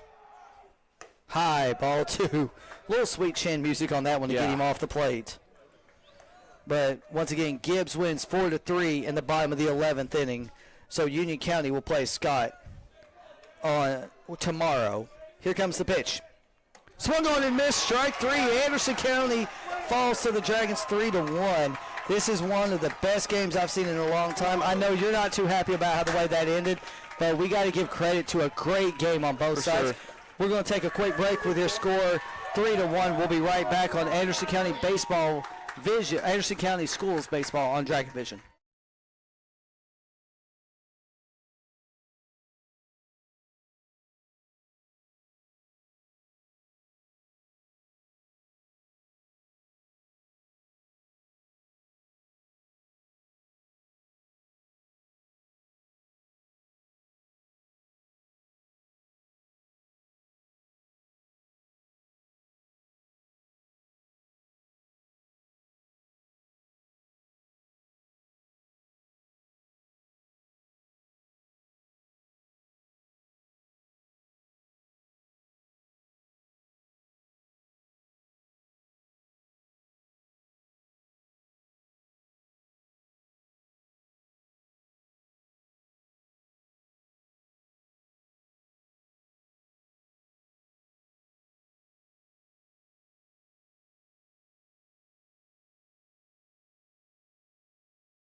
Welcome back to what we call tonight Anderson County Schools baseball here on Dragon Vision as the Dragons take down the Anderson County Mavericks 3-1. I'm here with head coach Rob Stacy. Rob, tell me what this means to you tonight. Man, I think I might have lost my voice. A little emotional after that one right there. Hats off to Coach Boynton and his group too. They had a couple guys get tweaked up in a big time arm, get injured, and the way his teams have always competed. I've told everybody this for the 5 years, 4 years, whatever you want to call it. I've been here. They play tough for him. They play hard for him. He's a good coach. He's got a good coaching staff, and he's got kids that really play the game hard too. And it just makes it very, very difficult and very difficult matchup. Because then it's a rivalry too. So you got a guy that's a great coach, also a team that plays hard for him, and then you add on top of a rivalry, man. That's just it's insanely hard to go against them every year, and it's what makes us better, makes both of us better. We've talked a lot about increasing, Anderson County baseball. That's us and them, and really try to put it on the map. And games like tonight, great atmosphere. Ton of people here. It's what you want to be coaching, and it's what you want to be playing in. And then before we talk about the game, I also want to give a shout out to his JV crew and his team getting this field ready after all the rain we had overnight and this morning. Yeah, it was fantastic. Josh, that's another thing Josh does. He takes really good care of this field, and he puts a lot of time and work into it. And I know the hours I put in, and I know the hours he personally puts in too, not only on his field but on his own yard. And if you text one of us, if you text me or Josh, we're probably at the field doing something. But the field looks fantastic. And, again, after all the rain we got, you couldn't ask for a better playing surface tonight. No, and I was going to say I can vouch for you because I've shown up at the field while you were out there working and actually got this stuff ready for tonight. Now let's just go into the game note. It's 0-0. Harrison Shelton comes up. I don't know where that ball landed, but what did you see from him on that? Just on that at bat overall. It was crazy. I told him a couple adjustments right before his at bat that I saw in his previous at bats, like last time we played him, and that he was doing well. And then I think he kind of went away from it. And I asked him to make those adjustments, and I knew that he's a gamer, man. Like he's down on himself sometimes because he feels like. Things haven't really gone the way that we want them to this year, but I have to reinforce to him there's a reason we're playing tough competition to be in games like this to learn how to win. But as far as a gamer, him, Garrett Lee, Isaiah Slavin, Garrett Davis, Sam Duggins, unreal. And then the other seniors too, like Braden Hensley's right there as my right hand man. People don't know that, the work that he puts in for me. David's always positive, and Hayden Allen on the bases. Yes. We've just got a really and Jay Smack behind the plate. plate. Can't say anything about Mac. That's something people don't realize tonight. Jace had to catch 6 innings before this game, and then 7 innings after that. And sometimes I hear people getting on to him, about pass balls and stuff. But that dude's played his tail off. Foul balls or anything, he's taken it. He's done a good job for us, and I love when he's in completely focused. When he's completely focused, he is a really, really solid leader and catcher. So now we got this win, a hard-fought win, 3-1. Slavin struck out 7 of the batters he faced. Mm-hmm. We don't have a game tomorrow, but we have to come back Thursday. We still need donations if you're listening for Thursday. But what do you want to say? We're getting ready to play Gibbs again, and what do you want to say about this community? Let me give a shout out to our community for allowing us to stream the first game. Even bigger shout out to Chris Lockard. Chris Lockard and the basketball team stepped up and paid for our stream of the second game, and he's sick as a dog right now. And I could tell when he came in, he's not feeling well. They went on a trip, and he came back, and he probably caught something that I've had before, but he came in today because he knew how big the game was for me, sick, and came in and looked at me and said, "What are you doing in here? You need to go get ready." And he came down and he said, "I'm not kidding. I'm paying for this stream." That's special to me. That's real special. I think that I'll remember something like that the rest of my life. But that's the type of leader he is too. He's taught me so much as a young coach God certainly put me in the right place to learn from a coach that is experienced, went through it, been in the hard times, been in the good times, and just gesture like that. I know for 100% fact he loves our kids and he loves our community just by doing that. Community tonight, the crowd, our stands were packed. I mean, I might be getting a little hate behind closed doors because I've been calling people out this year on that aspect. But I do it not for myself. I do it for our kids because I feel like our seniors and the kids that we've had work so hard for us for 5 years have deserved that. They've took us to another level. Yeah, and another shout-out we want to give Jessica Mayfield Dooley. It's Harrison's big fan out of South Carolina. She actually donated the first game. Huge, right? I saw Harrison's mom share that on Facebook, and I was just like sitting there looking at it, like staring at it. I was like, here's somebody that's watching a game in South Carolina and wants not only us to do well, of course Harrison to do well, but just to have the donation like that and allow our guys to have their game streamed for people who can't be here, like for my mom and dad that aren't here, and for people like Jessica. I mean, that's huge, man. That shows us how far the support has come for our baseball program. And we want to say, now we know we have 2 more games, so that's not $250. That is at least $500 we need to raise before these next 2 games. And the region tournament will be the same. But right now we're just focused on Gibbs on Thursday. Is there anything else you want to mention before we get out? Because we've been on this field for about 6 hours already. Yeah, just complete focus on Gibbs. We're going to go tomorrow and work on our game plan like we did today. That's another thing, too. The guys came in on Sunday and then Monday and had a complete focus on our game plan. It was a batting practice, but we worked on what we wanted to see, who we wanted to hit against, and basically also worked at like our approaches. That's big to our guys. My message tonight down there was to be team baseball, to believe in our breakdown of just us, to believe in each other, to play for the seniors that are outside of you right now. And I couldn't be more proud of them right now. I can't be more proud of them. I want to give one more shout out, Coach Boynton and the entire athletic department at Anderson County for letting us do this stream. They did not have to put us up here in the press box. We could have been on the hill back here. They didn't even have to allow us to stream, but they allowed us to be up here, and it's a phenomenal thing. We're going to try. We will be at Gibbs. One way or the other, we are going to be at Gibbs, but we may have another broadcast tomorrow. We will see. We're going to talk to some people and try to get this worked out. Absolutely. But we want to thank everybody once again for watching Anderson County Schools baseball here between the Clinton Dragons and the Mavericks as the Dragons win 3-1. We might be back tomorrow, but we will be